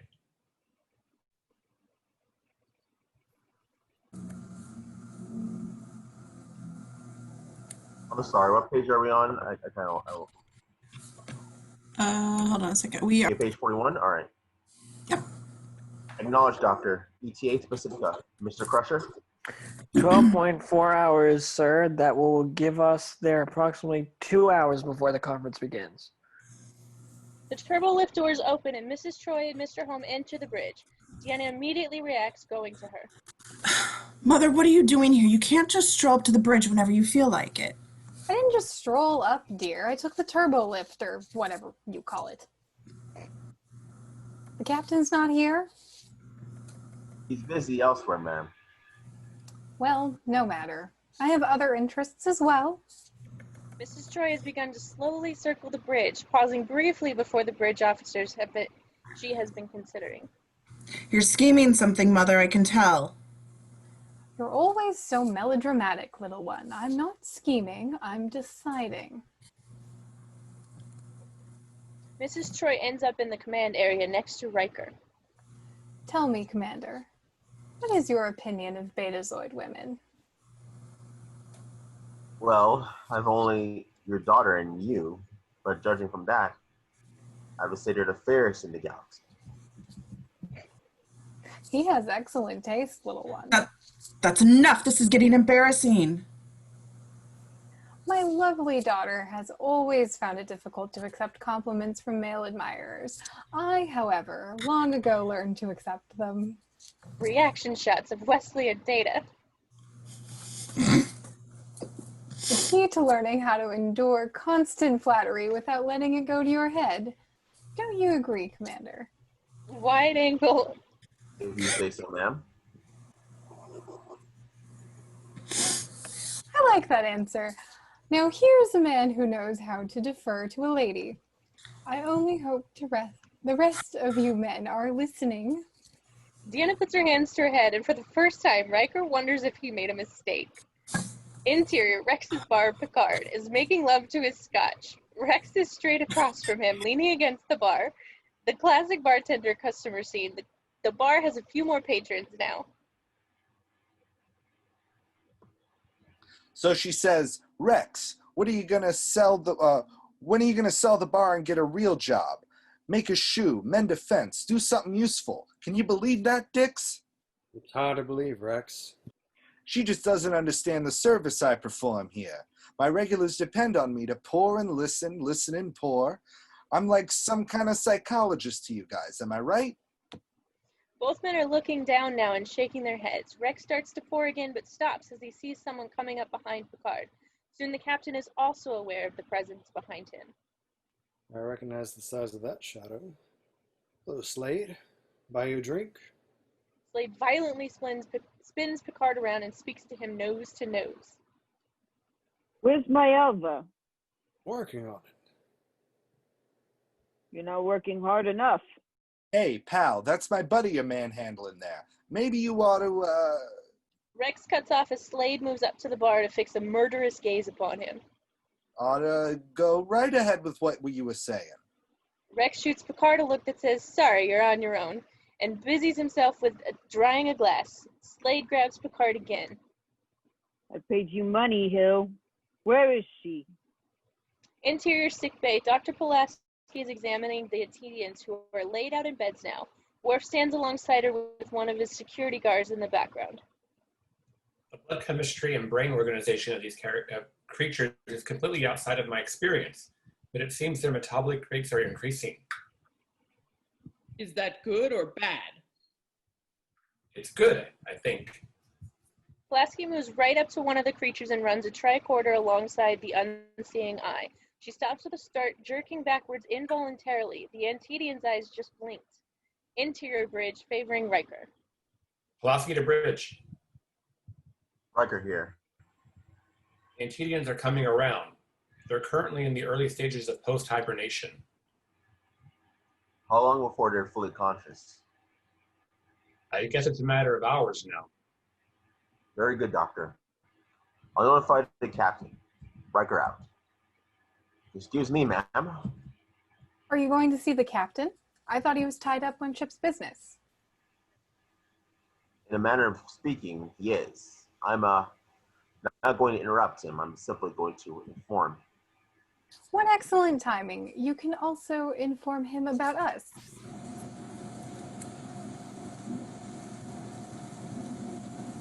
Us? Mrs. Troy affectionately strokes the bottom of Riker's chin. You don't mind if I let your bridge crew know first, do you, William? Riker is caught off guard. He doesn't know what to say.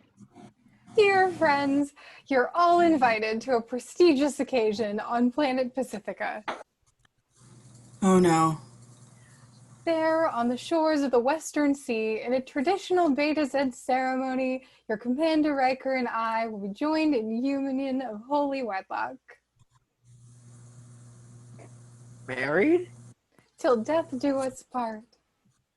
Shocked reaction shots of all, ending with the dazed William T. Riker as we faded. Interior main bridge, same setting. Mrs. Troy is beaming. Everyone else is speechless. Mrs. Troy, I don't know how to put this. I know just how you feel, dear. Overwhelmed with excitement, believe me, I understand. Mrs. Troy is about to enter the turbolift. Angry Deanna starts to go after her, but Riker subtly stops her. We'll talk about the details later. Right now, there are preparations to be made. She exits into the turbolift. Why did you stop me? Somebody needs to set her straight. I'd rather let the captain handle that. Coward. Simply following Starfleet's orders. Keep her mind troubled until the conference. Are you planning on going into the holodeck, Commander?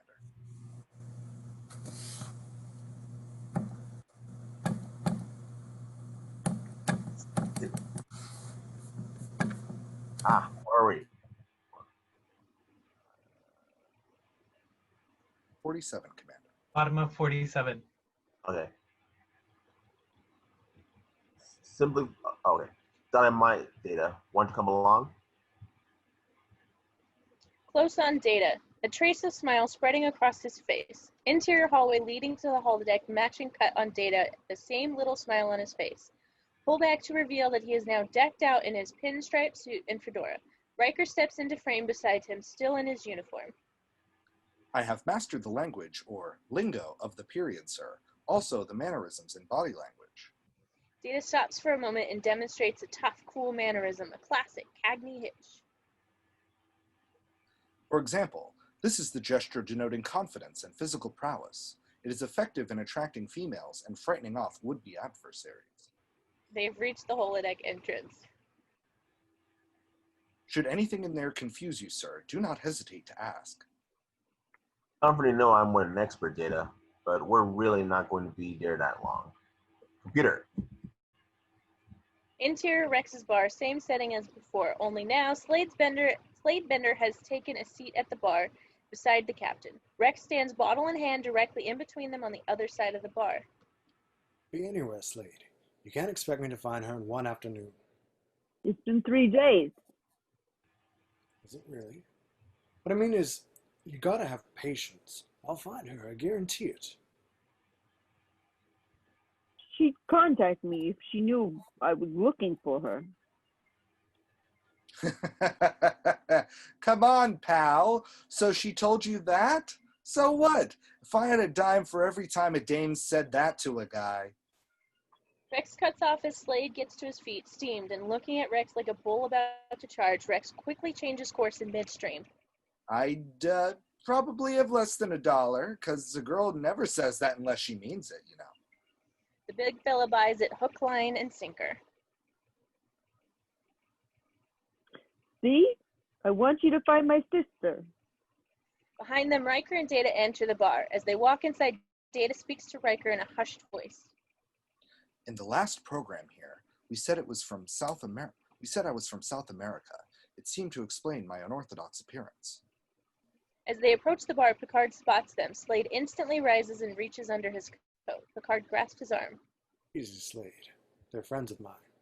Slade doesn't pull his gun, but he doesn't relax either. Sorry to bother you, Captain. Call me Dixon.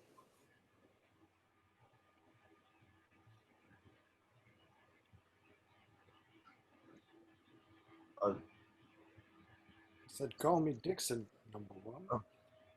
Sorry to bother you, Dixon, but our 2 passengers are with me. Well then, it's time to go.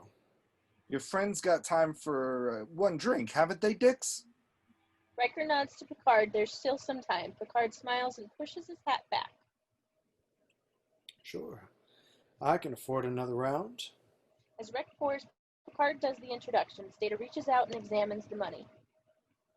Very accurate. Fascinating. These are my associates. Nails from Chicago and Carlos from South America. Rex opens Sit right a down, new fellas, bottle. and tell me your troubles.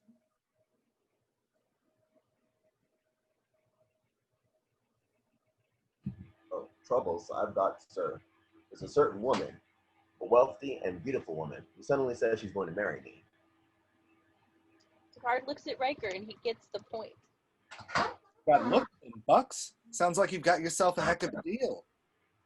Interior Mrs. Troy's quarters. Mrs. Troy is looking at her reflection in the mirror, making final adjustments on a flowing, outlandish new dress. My fiance just has to see how I look in this. Come along, Mr. Holmes. Interior Enterprise corridor. Mrs. Troy and Mr. Holmes stop at a computer wall panel just outside her quarters. Tell me, computer, is Commander Riker still on the bridge? Negative. Riker is currently on the holodeck 3. Holodeck? Where is that? Follow the comm panel lights. They will lead you there. The panels begin to light up, pointing the way to the holodeck. Interior Rex's bar, same setting. Rex leans across the bar, a shocked look on his face. Good God, what's that? All eyes turn to see the amazing sight he's referring to. Angled to include Mrs. Troy and Mr. Holm, who have just entered the bar. The wildly dressed Belizoid and her giant valet look incredibly out of place in Chandlerland. I'll bet that's the broad with the big bucks. Come over here, darling. I got the best stool in the house saved for you. Mrs. Troy saunters over and sits down, still looking around the room with clear distaste. I'm surprised to see you let this part of the ship get this dirty. Actually, that's the first officer's job. Well, as a matter of fact, Relax, Commander. You've been making your true feelings clear. Obviously, you feel unable to handle me.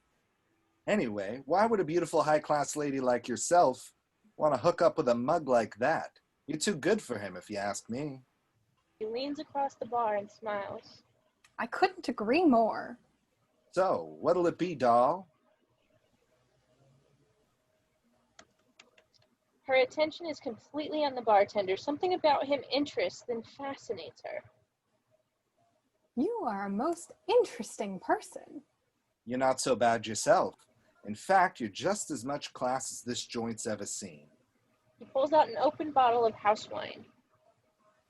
Here, on the house. It's French. Well, almost. She turns to Picard. This is the most remarkable man I have ever met. I've never met anyone quite like him. Yeah.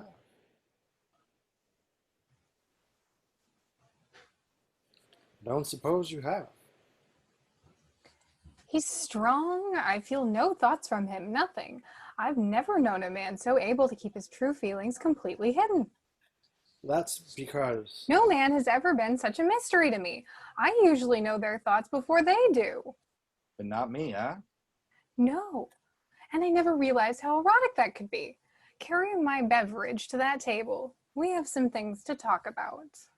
Another angle as they watch Mrs. Troy walk over to the table. Rex picks up the glass of wine, gives Riker and Picard a little knowing wink and heads to the table. Riker and Picard watch with amusement as Rex joins Mrs. Troy at the table and they begin a very intimate conversation.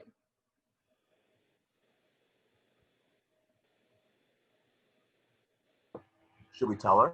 I think it's only fair, but let's allow her the moment. Riker has to smile as we go to interior sickbay. Pulaski and Worf react with completely different expressions as the Antedians awake, quite agitated, trembling as they squeak with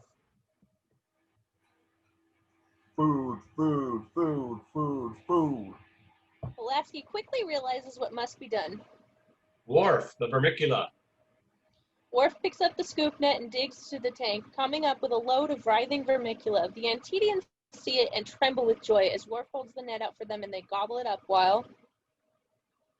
Pulaski to Captain Picard. Interior, Rex's bar. Picard is still with Riker. Go ahead, Doctor. Our passengers are on their feet. Understood.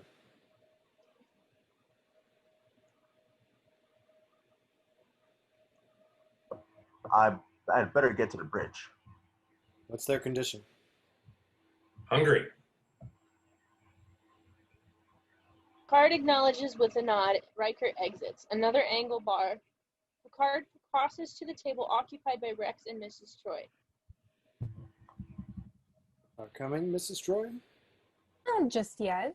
Tell William I'm sorry, but Rex and I are getting married. Mrs. Troy, your government expects us to deliver you to the conference, and I intend to do that.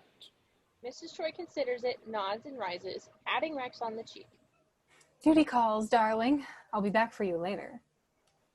Another angle as Picard and Mrs. Troy walk towards the exit. There's something about Rex I think you'd better know. The rest of the conversation is lost as the doors close behind them. Exterior space, the Enterprise, in orbit around Blue Pacifica. Interior corridor at the turbo lift. As it opens and Mrs. Troy exits, followed closely by Deanna and Mr. Hom, who is effortlessly carrying her suitcase. Mrs. Troy leads the way down the corridor at a brisk pace, in a bad mood. Imagine allowing me to go on and on like that with a simple bartender who doesn't even exist.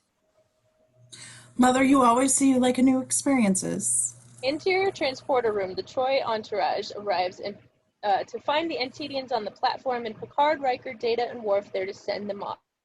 She indicates the Antedians. Why are they still here?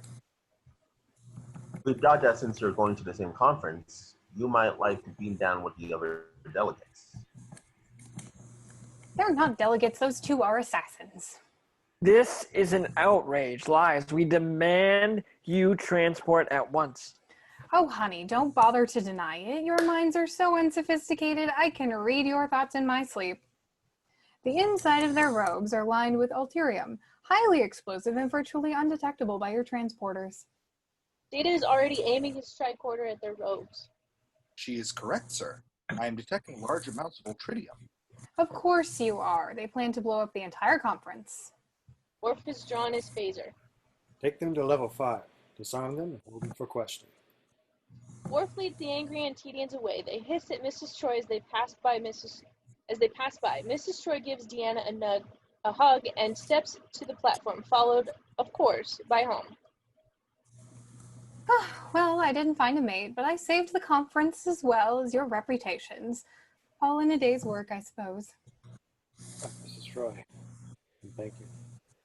She closes her eyes and nods her head, showing she's ready. Picard signals the transporter chief and Hom, and Mrs. Troy begin to dematerialize. Suddenly, she opens her eyes and looks right at Picard. Jean-Luc, shame on you for thinking such a thing. And they're gone. All eyes turn to Picard. The end.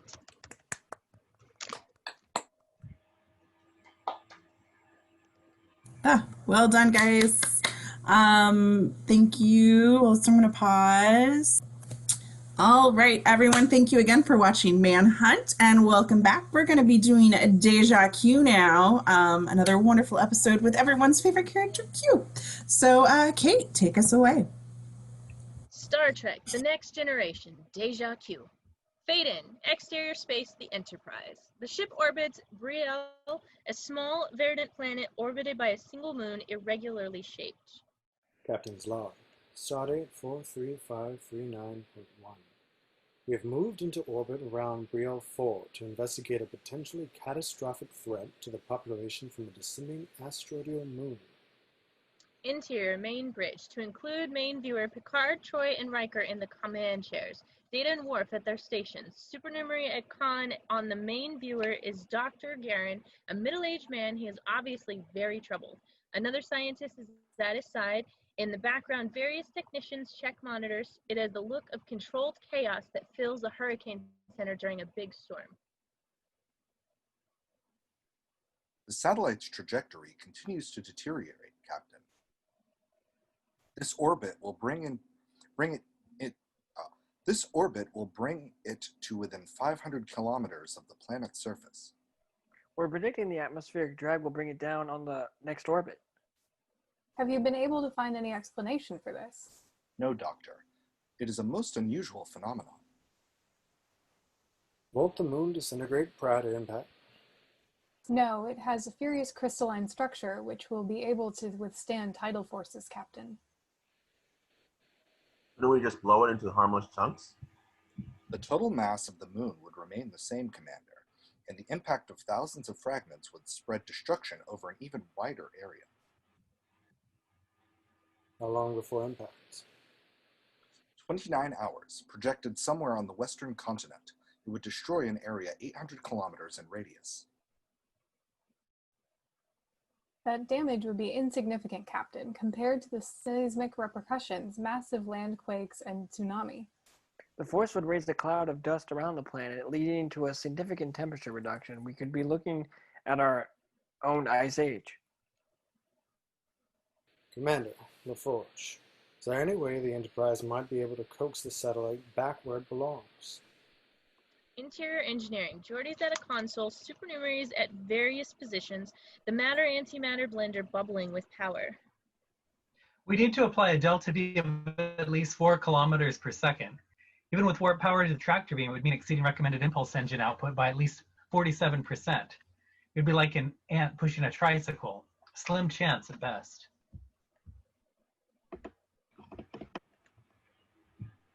Given a choice between Slim and none, I'll take Slim any day. So, Lieutenant Worf, signal all ships in this sector to rendezvous and join us in relief efforts. Aye, sir. keep you informed of our progress. God out. Exterior space, the Enterprise. The tractor beam flares out of the ship and grabs onto the small moon. The warp engines flare brighter as we apply power.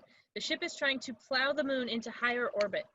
Interior bridge. As before, Picard and Riker looking at the viewer. The tractor beam holds the small moon. The moon does not move. Picard gets up and walks closer to the viewer. Can you give us any more, Geordi? Not without burning out the tractor beam emitter. The circuit's already beyond their thermal limit.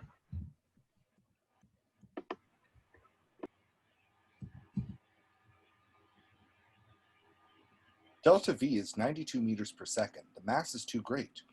We are having an effect, but it is negligible. In the background, a strange noise. It begins low, more like a million voices than a million machines. What is that? Unable to identify source. It gets louder. Impulse engines passing safety limits. We're seconds from automatic shutdown. Loose engines, tractor beam off. The sound continues to grow and seems to surround the ship. They react, almost deafening now. Worf, what the hell do the sensors show? The sound is not registering, Commander. The sound swirling inside and all around ends with a slight pop. Q appears, naked, suspended above everyone, as though held on by an invisible puppet. Red alert. Q. And Q promptly crashes to the floor, on reactions. Fade in. Exterior space the Enterprise, as it orbits Brielle, maintaining the distance to the moon, Clio. Captain's log, supplemental. We are no closer to finding a solution to the deteriorating orbit of the Brio 4 moon. With the arrival of Q, we now have a good idea of the cause. Interior bridge, starting with Q putting on his jumpsuit. We couldn't drive the tractor emitters hard enough, Captain. Panning to find Picard is getting a debriefing on the failed moon attempt from Geordi. The beam was flexing, and it was impossible to transfer enough kinetic energy to the moon. Our options? We did everything by the book and a little extra. We need more time or more power, or we're short on both. And we're short on both. I'll take a look and see if there are any rules I haven't broken. Give me advice. Geordi exits. Picard turns towards Q with loathing in his eyes. Show you're behind us, Q. It's not at all my best color. Behind what? What are you blathering about, Riker? Picard moves to confront him. What kind of twisted pleasure does it give you bringing terror into their lives? What? Whose lives? Millions of people down there who are watching as their moon falls out of the sky. I haven't the vaguest idea what you're talking about. And I have a much more serious problem. I'm no longer a member of the Continuum. My superiors have decided to punish me.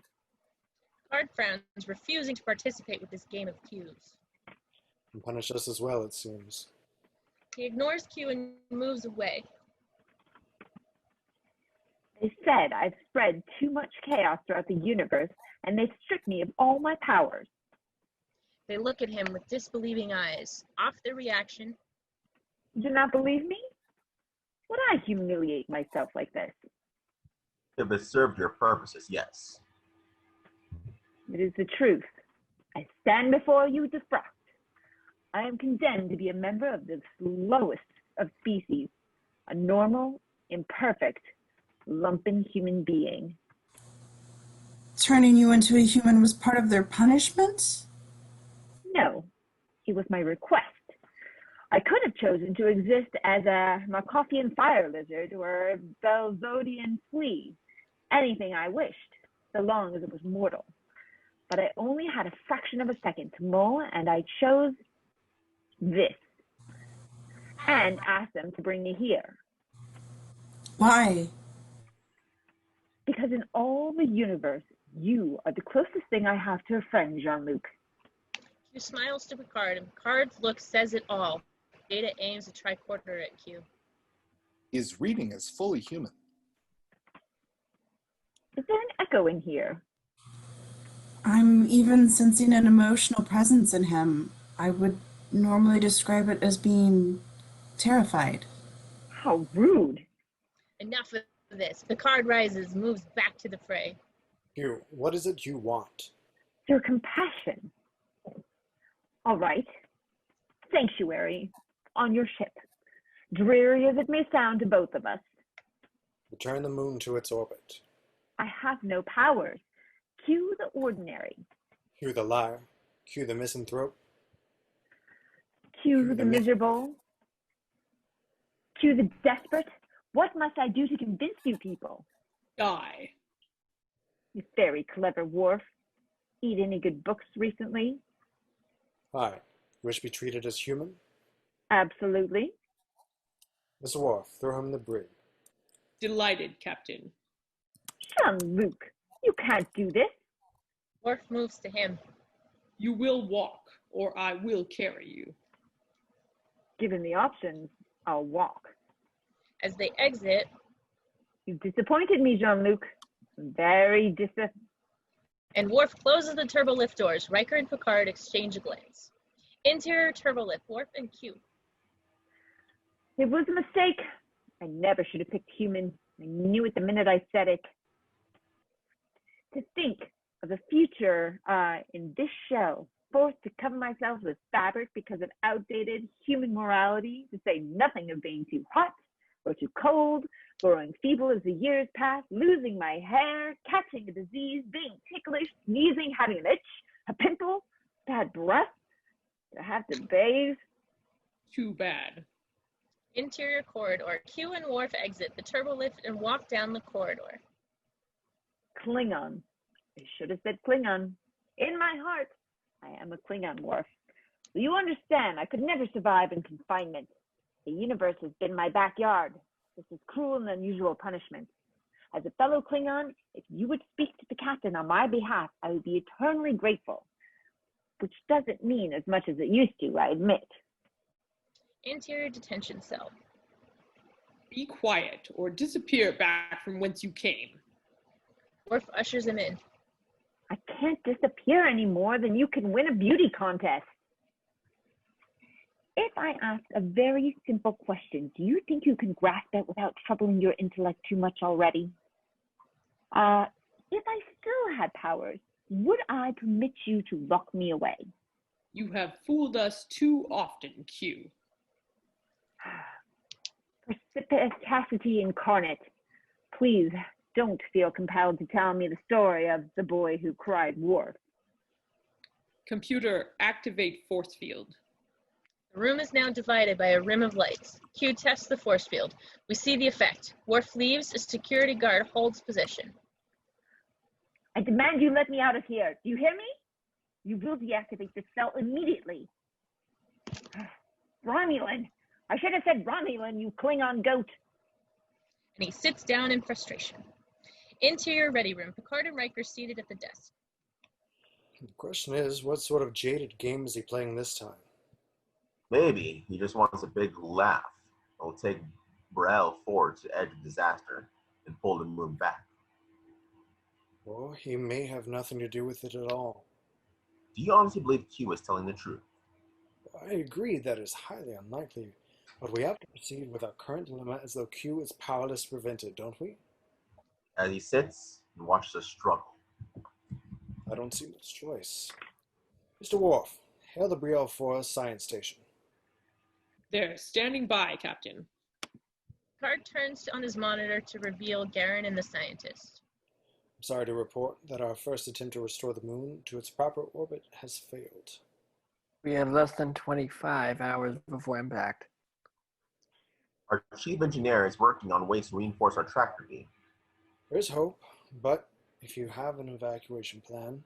We have already started moving people from the coastal areas of the western continent. We'll make another attempt shortly. Crowd out. Turns off the monitor. I gotta tell you, Geordi is not optimistic. Suddenly, the room begins to glow. Picard and Riker exchange glances and head for the door.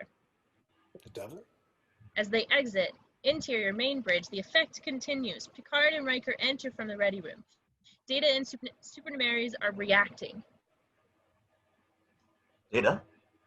Sensors are showing broadband emissions, including birth hold rates. Lethal? No, Commander. Overall exposure is under 75 rems. Very low intensity, more like a soft medical scan. I would speculate that we are being probed. By whom? The sensors cannot identify a point of origin. It seems to be coming from all around us. Off their reactions, interior engineering. Geordi reacts as the effects roll by. Interior detention. Q is asleep with a rather pleasant expression on his face as the effect zips right through the force fields, holding him prisoner. As the probe penetrates the field, there is an additional effect. The probe finds him and lingers on his face, and it suddenly zips away. Fade in. Exterior space, the Enterprise, in orbit. Interior detention. Picard enters. Q lying on his bunk, opens one eye. Ah, you've come to apologize. How nice. No offense taken. All is forgiven. He rises. Enough. Enough. I want to know exactly what is going on, Q. But Jean-Luc, how can I know what is going on? I've been in this dungeon of yours, helpless, alone, bored to tears. We have a moon that is inexplicably falling out of orbit, and now the ship has been probed with Berthold radiation. When? I wasn't aware of it. Truthfully, Jean-Luc, I've been entirely preoccupied by a most frightening experience of my own. A couple hours ago, I started realizing that this body was no longer functioning properly. I felt weak, the life oozing out of me. I could no longer stand, and then I lost consciousness. You fell asleep. Terrifying. How can you stand it day after day? One gets used to it.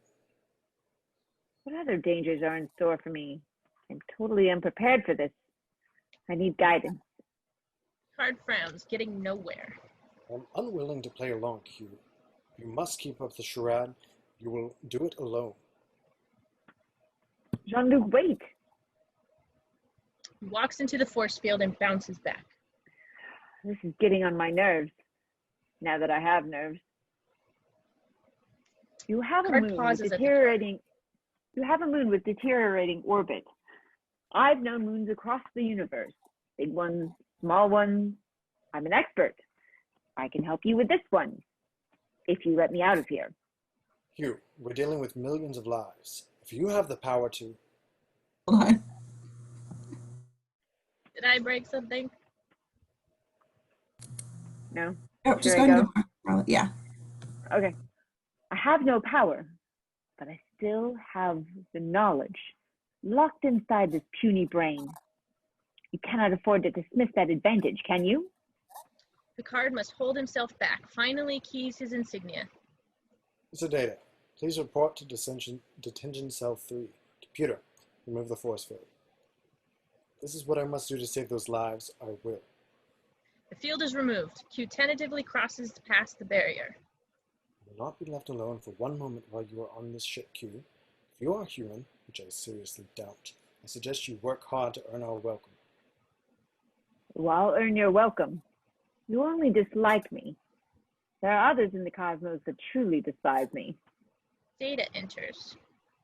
You are hereby assigned to Q for the remainder of his stay. Escort him to Mr. LaForge in engineering. Can I have a Starfleet uniform? That does not require an answer. Picard exits. Data studies Q. What are you looking at? I was considering the possibility that you are telling the truth, and really are human. The ghastly truth, Mr. Data. I can now stub my toe with the best of them. An irony. It would mean you have achieved in disgrace what I have always aspired to be. Interior corridor. Q accompanying Data to engineering. Humans are such commonplace little creatures. They roam the galaxy looking for something. They don't even know what it is. The human race has an enduring desire for knowledge and for new opportunities to improve itself. There is certainly room for improvement. The truth is, Data, they are a minor species in the grand scheme, not worth your envy. Oh, I do not feel envy. Good. I feel nothing at all. That is part of my dilemma. I have the curiosity of the human, but there have been some questions I will never be able to answer. What is it like to laugh, or to cry, or to experience any human emotion? Believe me, life's a lot simpler without feelings. A lot simpler. And as they proceed down the hall, interior engineering. Q is with Data and Geordi bending over, studying Data photographs at the pool table. The moon will hit its perigee in 10 hours. We match its trajectory, increase emitter coolant rate so we can apply continuous warp equivalent power 9 to the tractor beam. We can keep pushing it for nearly 7 hours, and I think that might do it. But there's a problem. The Enterprise will be dangerously close to the atmosphere. That's the problem. This is incredible. You see something here, Q? I think I just hurt my back. I'm feeling pain. I don't think I like it. What's the right thing to say? Ow? Yeah. Ow. I don't think I can straighten up. Medical assistance to engineering. Q, I've got a few people down on Burrell 4 who are going to be hurt if we don't. Yes. With your marvelous plan, you will not only tear the moon to pieces, but your precious ship as well. You have a better idea? I would certainly begin by examining the cause and not the symptom. We've done that, Q. There's no way to determine. This is obviously the result of a large celestial object passing through at near right angles to the plane of the star system, probably a black hole. Can you recommend a way to counter the effect? Simple. Change the gravitational constant of the universe. What? Change the gravitational constant of the universe and thereby alter the mass of the asteroid. Redefine gravity. How am I supposed to do that? You just do it. Where is that doctor anyway? Geordie is trying to say that changing the gravitational constant of the universe is beyond our capabilities. Oh. Well, in that case, never mind. Beverly enters from the engineering turbo lift. Ah, Dr. Crusher. Starfleet shipped you back into exile, I see. Q says he has hurt his back. Uh-huh. Jordy's mind is working now. As Beverly examines Q's back, he goes to the computer and starts working on something. Well, I wouldn't believe it if I didn't see it with my own eyes, and I still don't believe it. According to this, you have classic back trauma, muscle spasms. I've been under a lot of stress. Family problems. You won't get any sympathy from me. You've been a pain in our backside often enough. Your bedside manner is admirable, Doctor. I'm sure your patients recover quickly just to get away from you. She gives him a hypo spray and he immediately feels better. At the computer, You know, it might work. Data moves to Geordi. We can't change the gravitational constant of the universe, but if we wrap a low-level warp field around that moon, we could reduce its gravitational constant, make it lighter so we can push it. Glad I could help. Ow. I think. Now what? There's something wrong with my stomach. It hurts? Making noise. Maybe you're hungry. Interior 10 forward. Q and Data enter. What do I ask for? I've never eaten before. The choice of meal is determined by individual tastes. Well, what do you like? Although I do not require sustenance, I occasionally ingest a semi-organic nutrient suspension in a silicon-based liquid medium. They sit at the bar. Is it good? It would be more accurate to say it is good for me, as it lubricates my biofunctions. Doesn't sound too appealing. What else is there? A wide variety of items. The replicator can make anything you desire. Well, how am I supposed to know what I desire? I have observed that many food selections are influenced by the mood of the person ordering. Oh, I'm in a dreadful mood. Get me something appropriate. When Consular Troy is in an unhappy mood, she often has something chocolate. Chocolate. For example, a hot fudge sundae. I cannot speak from personal experience, but I have seen it often has a profound psychological impact. A waiter comes over. I'll have 10 hot fudge sundaes. The waiter reacts. I have never seen anyone eat 10. I'm in a really bad mood.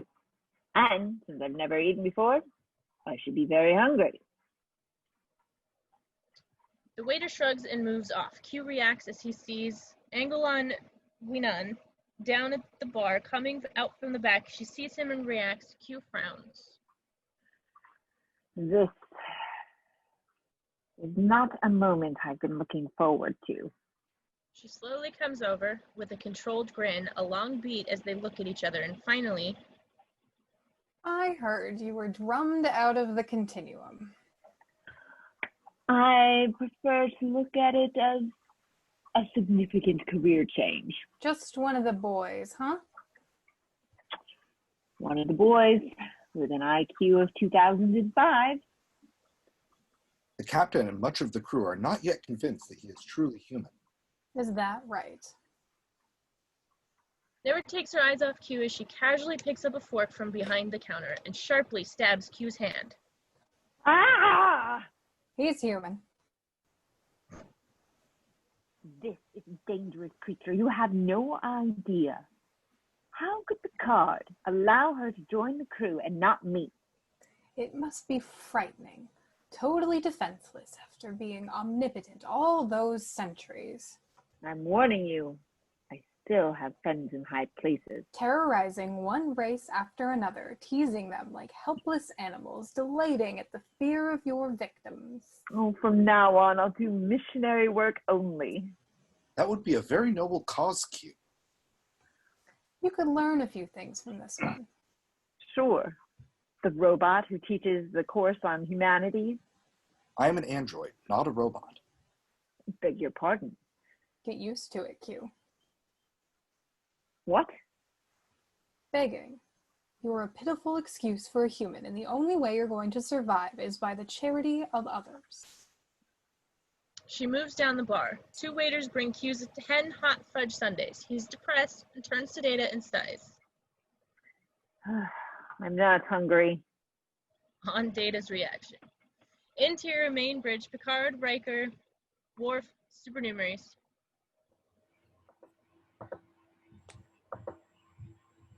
Captain, sensors are picking up a cloud of energetic plasma bearing 341 Mark 20, range 12 kilometers and closing. On screen. Angle to include the main viewer, an amorphous mass, shapeless and changing. Energy patterns are reading as highly organized. Life form? Dwarf, attempt to make contact. Receiving a signal, sir. On speaker. Worf puts it on speaker. It sounds like a series of computer modem signals. Hurts the ears. Computer. Analysis of signal. Signal patterns indicate intelligence, unable to derive necessary restraints to establish translation matrix. Interior 10 forward, and as people react to the cloud and view out the windows, none reacts more than the others. It's Calamarain. And as she glances at Q, who hasn't seen it yet, there's a shot of light from the cloud which shoots through the window and immediately isolates Q. He yells, avoids them briefly, but they move after him. As Data reacts, interior main bridge as before. We're being hit by a field of energetic tachyons, penetrating the hull. Location, deck, 10 forward. Red alert. Increase power to shields. Increasing power by 20%. No effect. Increasing to 40%. Still no effect. Interior 10 forward. The light effect has wrapped up Q's legs as he scrambles helplessly to escape. Data tries to assist, but the light effect effectively blocks him off. Interior engineering. Geordi working feverishly. Adjusting field harmonics. Diverting power to the forward grids. Interior main bridge as before. The added harmonics are blocking the tachyon field. Interior 10 forward. The light effect is cut off. Q is freed. Still terrified, rolling on the ground. Help me, somebody help me. On Gwynen's reaction. How the mighty have fallen. Fade in. Exterior space, the Enterprise. Orbiting Brielle, the plasma cloud is still ominously present. Captain's log. Supplemental. We sustained light damage from an attack by an alien species known as the Calamarain. They apparently have a grievance with Q. No doubt one of many life forms that do. Interior bridge. Picard, Riker, Data, Worf, Troy are on the bridge. Q paces nervously. His rhetoric remains, but there is an underlying fear that we've never seen from him. The Calamarain are not very hospitable creatures. They exist as swirls of ionized gas. What did you do to them to motivate such a vengeance? Nothing bizarre, nothing grotesque. Tormented them. A subjective term, Riker. One creature's torment is another creature's delight. They simply have no sense of humor. A character flaw which you can personally identify. I say we turn him over to them. Oh, my mistake. You do have a sense of humor. A dreadful one.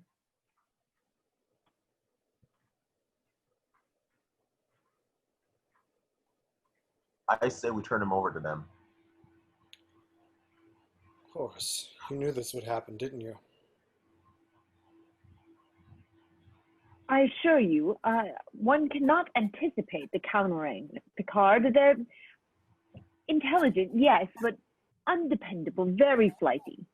You have so many enemies, Q, of various shapes and sizes. Certainly you must have been concerned that once you became mortal, some of them might try to look you up. It occurred to me. It's all your chatter about friendship. The real reason you're here is for protection, isn't it? You're so bright, Jean-Luc. Yes, of course. You're correct.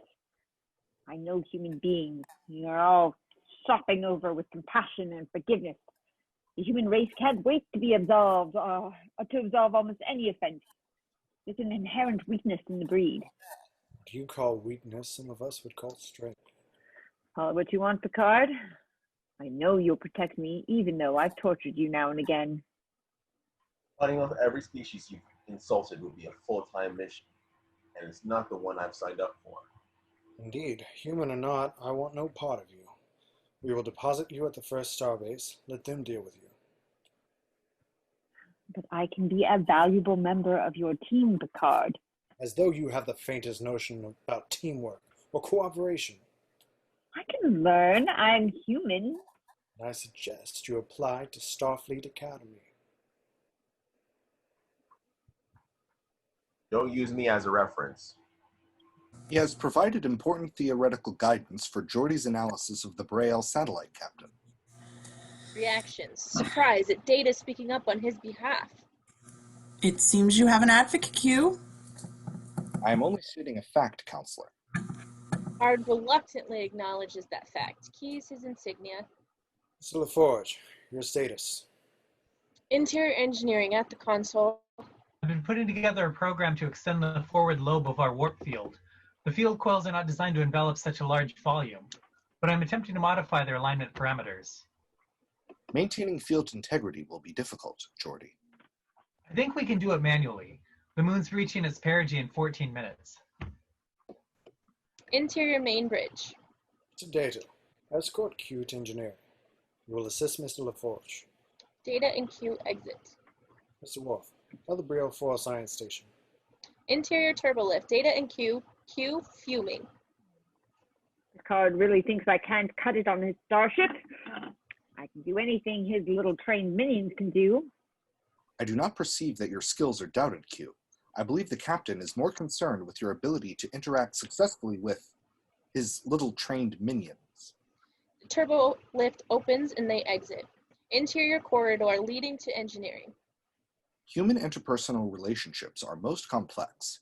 Your experiences may not have adequately prepared you. Well, I don't want human interpersonal relationships. I just want to prove to Picard that I'm indispensable. To function aboard a starship, or in any human activity, you will have to form relationships. Ugh, why does this have to be so hard? Of more immediate importance is your ability to work within groups. I've never been any good at in groups. It's difficult working in a group when you're omnipotent. Moving down the corridor towards engineering. Interior main bridge. Dr. Garen and the scientists are on the main viewer. Troy has left the bridge.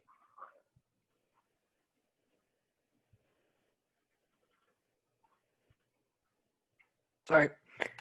The tides reached 10 meters on the last orbit. They are already beginning on a swell again. We have a lot of frightened people down here, Captain. Your moon has begun moving towards its perigee, Doctor. We are prepared to make our attempt. Our population has already taken shelter, but I'm afraid no shelter will be adequate if you fail, especially for the people on the Western continent. Whatever the results, we know you've done your best, Picard. It's appreciated. I'll keep you advised, Doctor. Picard out. Captain, sensors are reading increased energy output from the Calamarian. LaForge to bridge. LaForge to bridge. The moon has reached its minimum orbital distance. It's time, Captain. We'll have to lower shields. Proceed. Mr. Worf, keep a close eye on Q's friends out there. Understood. Interior engineering. Jordy and supernumeraries are working the controls as Data and Q enter. Q, the camp director. Okay, everyone. Here's what we're going to do. Jordy reacts. Q, everybody already knows what they're going to do except for you. Now here's what I need.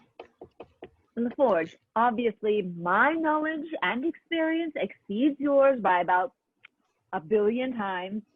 So if you just gracefully step aside.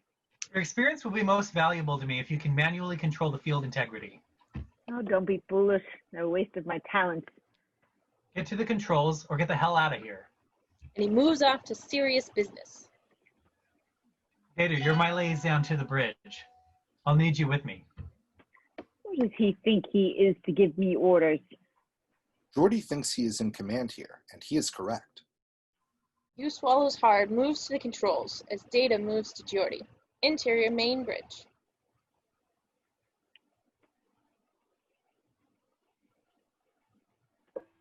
Engineering, holding at station, keeping range 640 meters. Containment fields to flight tolerance. Interior engineering. Q running the controls, moving to find Data monitoring sensors with Jordy. Warp core to 90%. Engage field coils.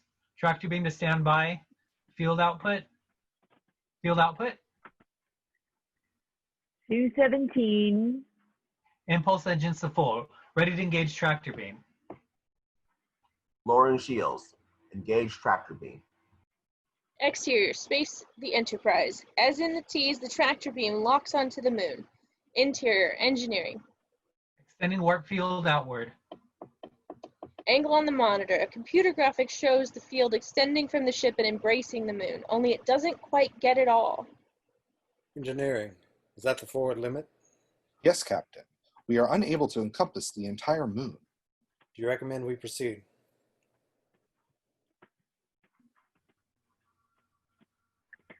Two parts of the moon will have different inertial densities. Angle I can adjust moving the with field Jordy. symmetry to compensate. I doubt it. You don't know what this ship can do, mister.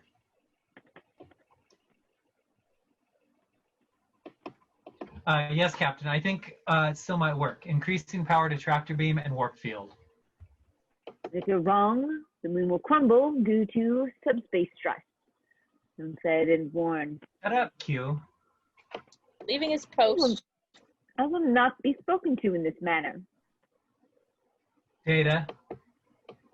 Q, I strongly advise that you return to your post. Q reacts, listening to Data, hangs his head and returns to his post. Inertial mass of the moon has decreased to approximately 2.5 million metric tons. It's working.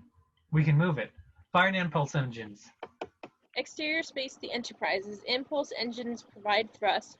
Interior main bridge. As before, the computer graphic is on the main viewer. The moon's trajectory has moved 0.3%, 0.4%.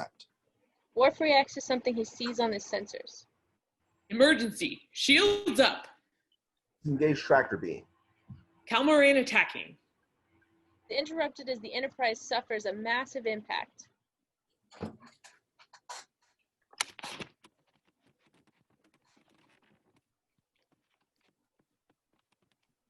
Shields holding. Tachyon field repelled. Captain, the impact of the blast is pushing us into the upper atmosphere. Exterior space the Enterprise glows as it hits the atmosphere. Interior engineering.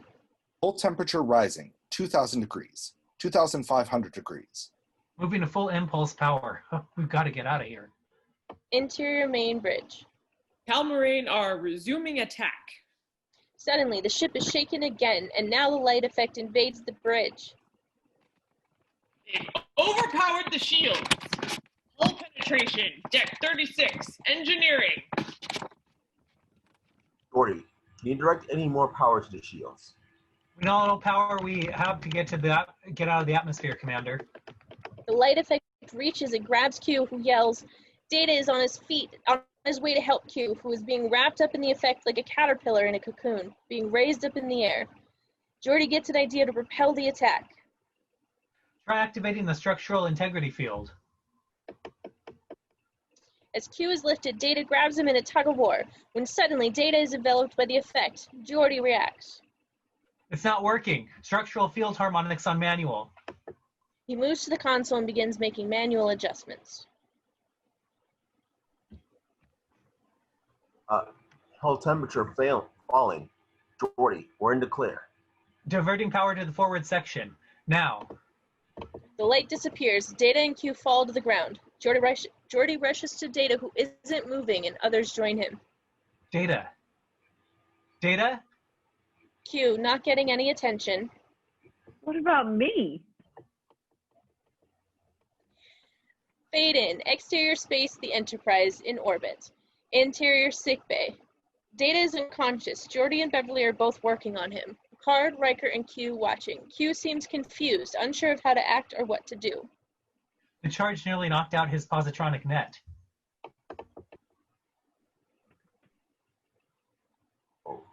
What can you do for him? We'll try to discharge and reset the motor pathways, recouple autonomic nodes. There's overpressure in its fluidic systems, thermal shock. If he were mortal, he'd be dead. Let's not overstate matters here, Doctor. I am mortal and I survived.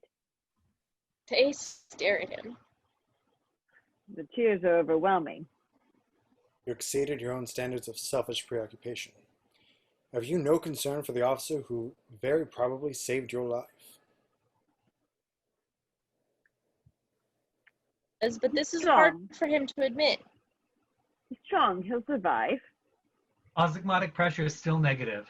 Maybe we bypass the flow regulator. It would be helpful if everyone just got out of here now. We'll let you know as soon as there's anything to tell you. Picard and Q exit. Riker lingers for business. Geordi, the moon's trajectory? All we did was buy ourselves another orbit at most. We can try again when it comes back to the perigee. And when we drop our shields, the Calamarians go after Q again. He's not worth it, Commander.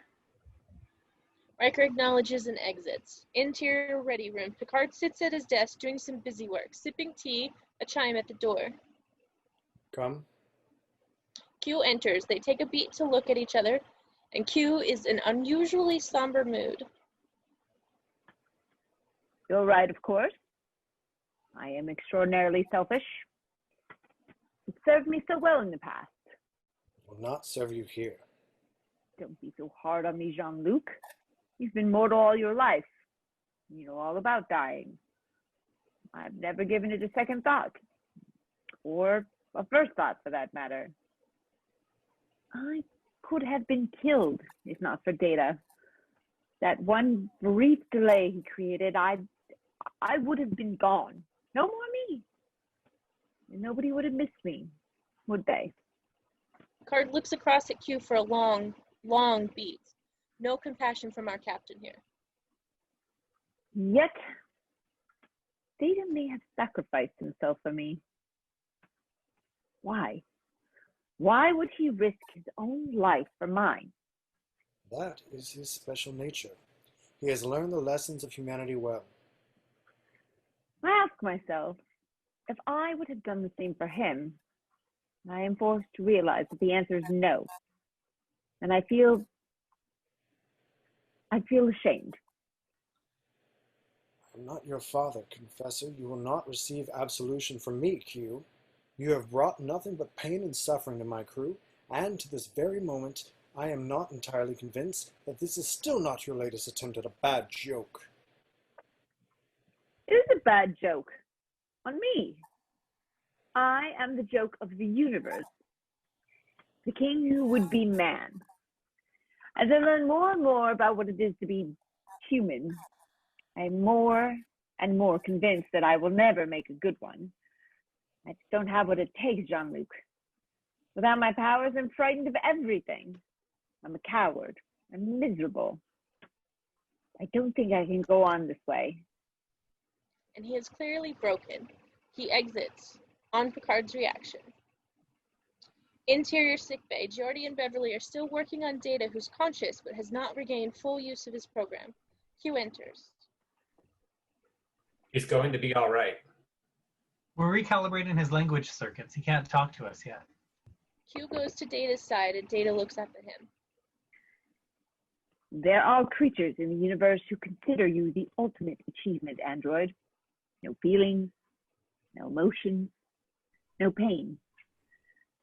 And yet you covet these qualities of humanity. Believe me, you're not missing anything.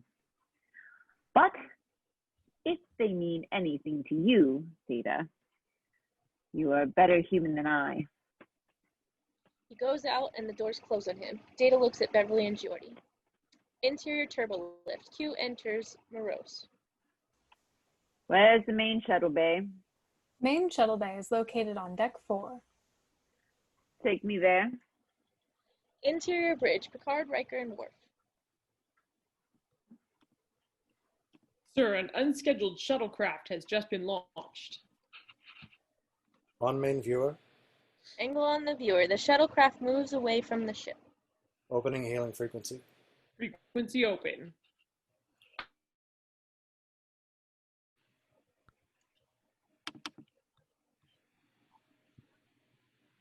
Captain. Shuttle occupant, identify yourself. The screen changes to reveal Q in the shuttle cabin. Don't try to talk me out of it, Jean-Luc. You. Return to the ship at once. Just can't get used to following orders. Captain, the plasma cloud is moving toward the shuttle. It's easier this way. They won't bother you after I'm gone. Engineering, prepare to extend shield. Please do not fall back on your tired cliche of charging to the rescue just in the nick of time. I do not wish to be rescued. My life as a human is a dismal failure.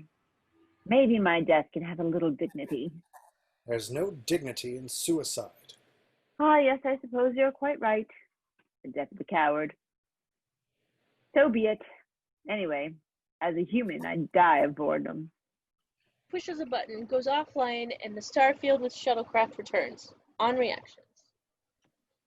Exterior space. The Calmarine in the distance, closing on the shuttlecraft. Feed in. Exterior space. As before, the Calmarine moved toward the shuttlecraft. Interior main bridge. Picard frowns. This goes against all my better judgment. Transporter room 3, lock onto shuttle 1, and beam it back to its bay.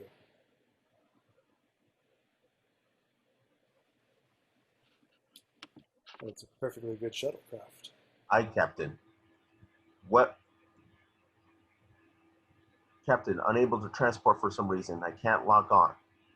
Worf, are you sensing any sort of interference from the Calamarian? No, Commander, but they are continuing to move toward the shuttle. Geordi, extend shields around Shuttle 1.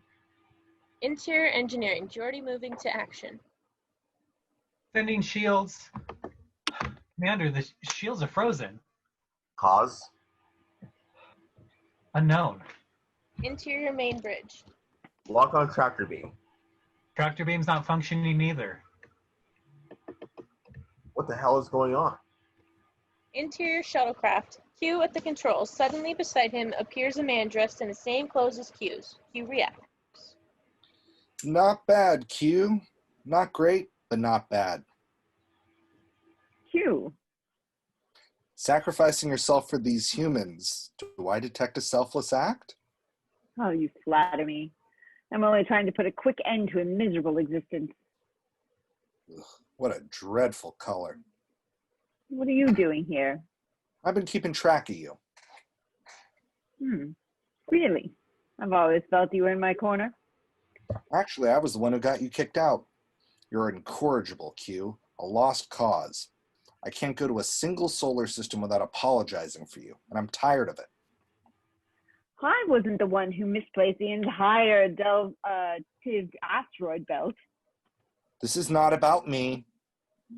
I have better places to be, but somebody had to keep an eye on you in case you still found a way to cause trouble, even as a member of this limited species.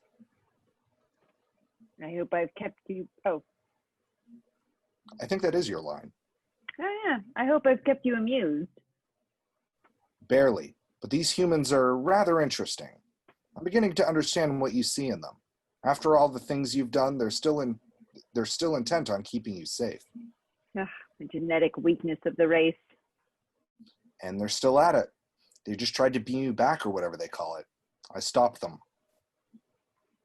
Well then, if the Calamarain will hurry up and finish this, we'll get you on your way. No, I put them on hold too.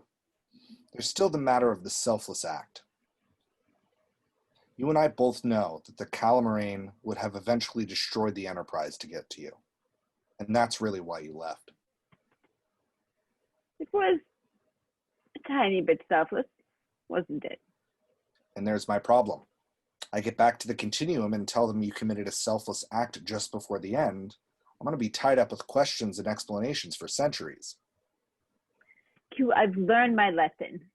Remember who you're talking to here. All-knowing, all-seeing. Fine. Fine. You have your powers back. Try and stay out of trouble. He disappears. Q smiles, rises, tries on his powers by snapping his fingers, immediately changing his jumpsuit into a Starfleet uniform. They wanted to destroy me, did they? He holds out the palm of his hand. Exterior space, the Calamarain disappear. Interior shuttle, Q holding out the palm of his hand, there is now a glow on it. If you think I tormented you in the past, my little friend, wait until you see what I do with you now. Q2's head comes down through the hole. Q! He stops. I was just seeing if you were still watching. He blows on the palm of his hand, the glow is blown away. Q2 reacts and nods okay. Interior bridge, Picard, Riker, Choi, Worf, Data, Geordi on the bridge. Sir, the aliens have disappeared, and so has the shuttle. Scan the sector. I have, sir. Oh, I guess that's the end of Q. Q for the appearance of Mexican mariachi band. Q as the lead trumpet. A contre, mon capitan. He's back. And as they blare into a song, Q waves his arms and confetti is falling out of nowhere. And the crew finds fat cigars in their mouths, which they promptly discard. I've been forgiven, embraced by my brothers and sisters of the Continuum. I'm immortal again, omnipotent again. Well. Don't fret, Riker. My good fortune is your good fortune. Two beautiful babes appear in bikinis with their arms around Riker. I don't need your fantasy woman, Q. You've become so stolid, Commander. You weren't like this before the beard. Very well. He snaps his fingers and the girls are now caressing Worf, who reacts. Q. Oh, but I feel like celebrating. I don't. Q frowns and snaps his fingers and the girls disappear. All of it. Q snaps his fingers and the band disappears. Q is dressed again in the Starfleet uniform. Now, at the risk of being rude. Yes, I once again overstayed my welcome. As a human, I was ill-equipped to thank you, Picard. But as myself, you have my everlasting gratitude. Until next time, of course. But before I go, there is a debt I must repay. And he moves to Data. To my professor of the humanities. I've decided, my dear Data, to give you something very, very special. If your intention is to make me human, Q. Oh, no. Don't be foolish. I would never curse you by making you human. Let's just call it a going-away present. Data reacts and Q grins at him. Suddenly Q disappears and Data bursts into a belly laugh. Reactions.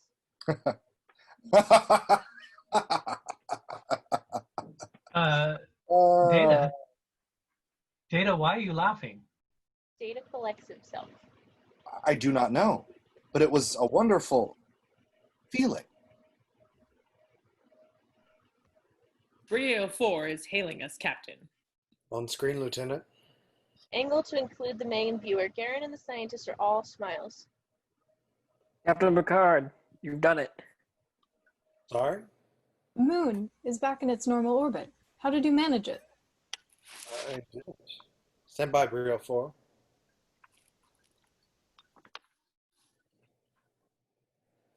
Let's see it, Worf.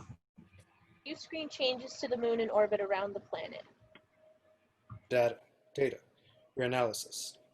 The moon's altitude is 55,000 kilometers. Projected orbit is nearly circular. There is no further danger to the planet. Picard and Riker exchange a look. Picard acknowledges relieved. Good. Ensign, set a course for Station Niagara 4. Perhaps there's a little humanity left in Q after all. As he raises his hand to engage, a cigar appears in it. Don't bet on it, Picard. Exterior space, the Enterprise. It warps away to continue its journey. The end. Woo! Oh my god. I just like nerd out 100% on these things. Thank you guys for watching. Hold on just a second.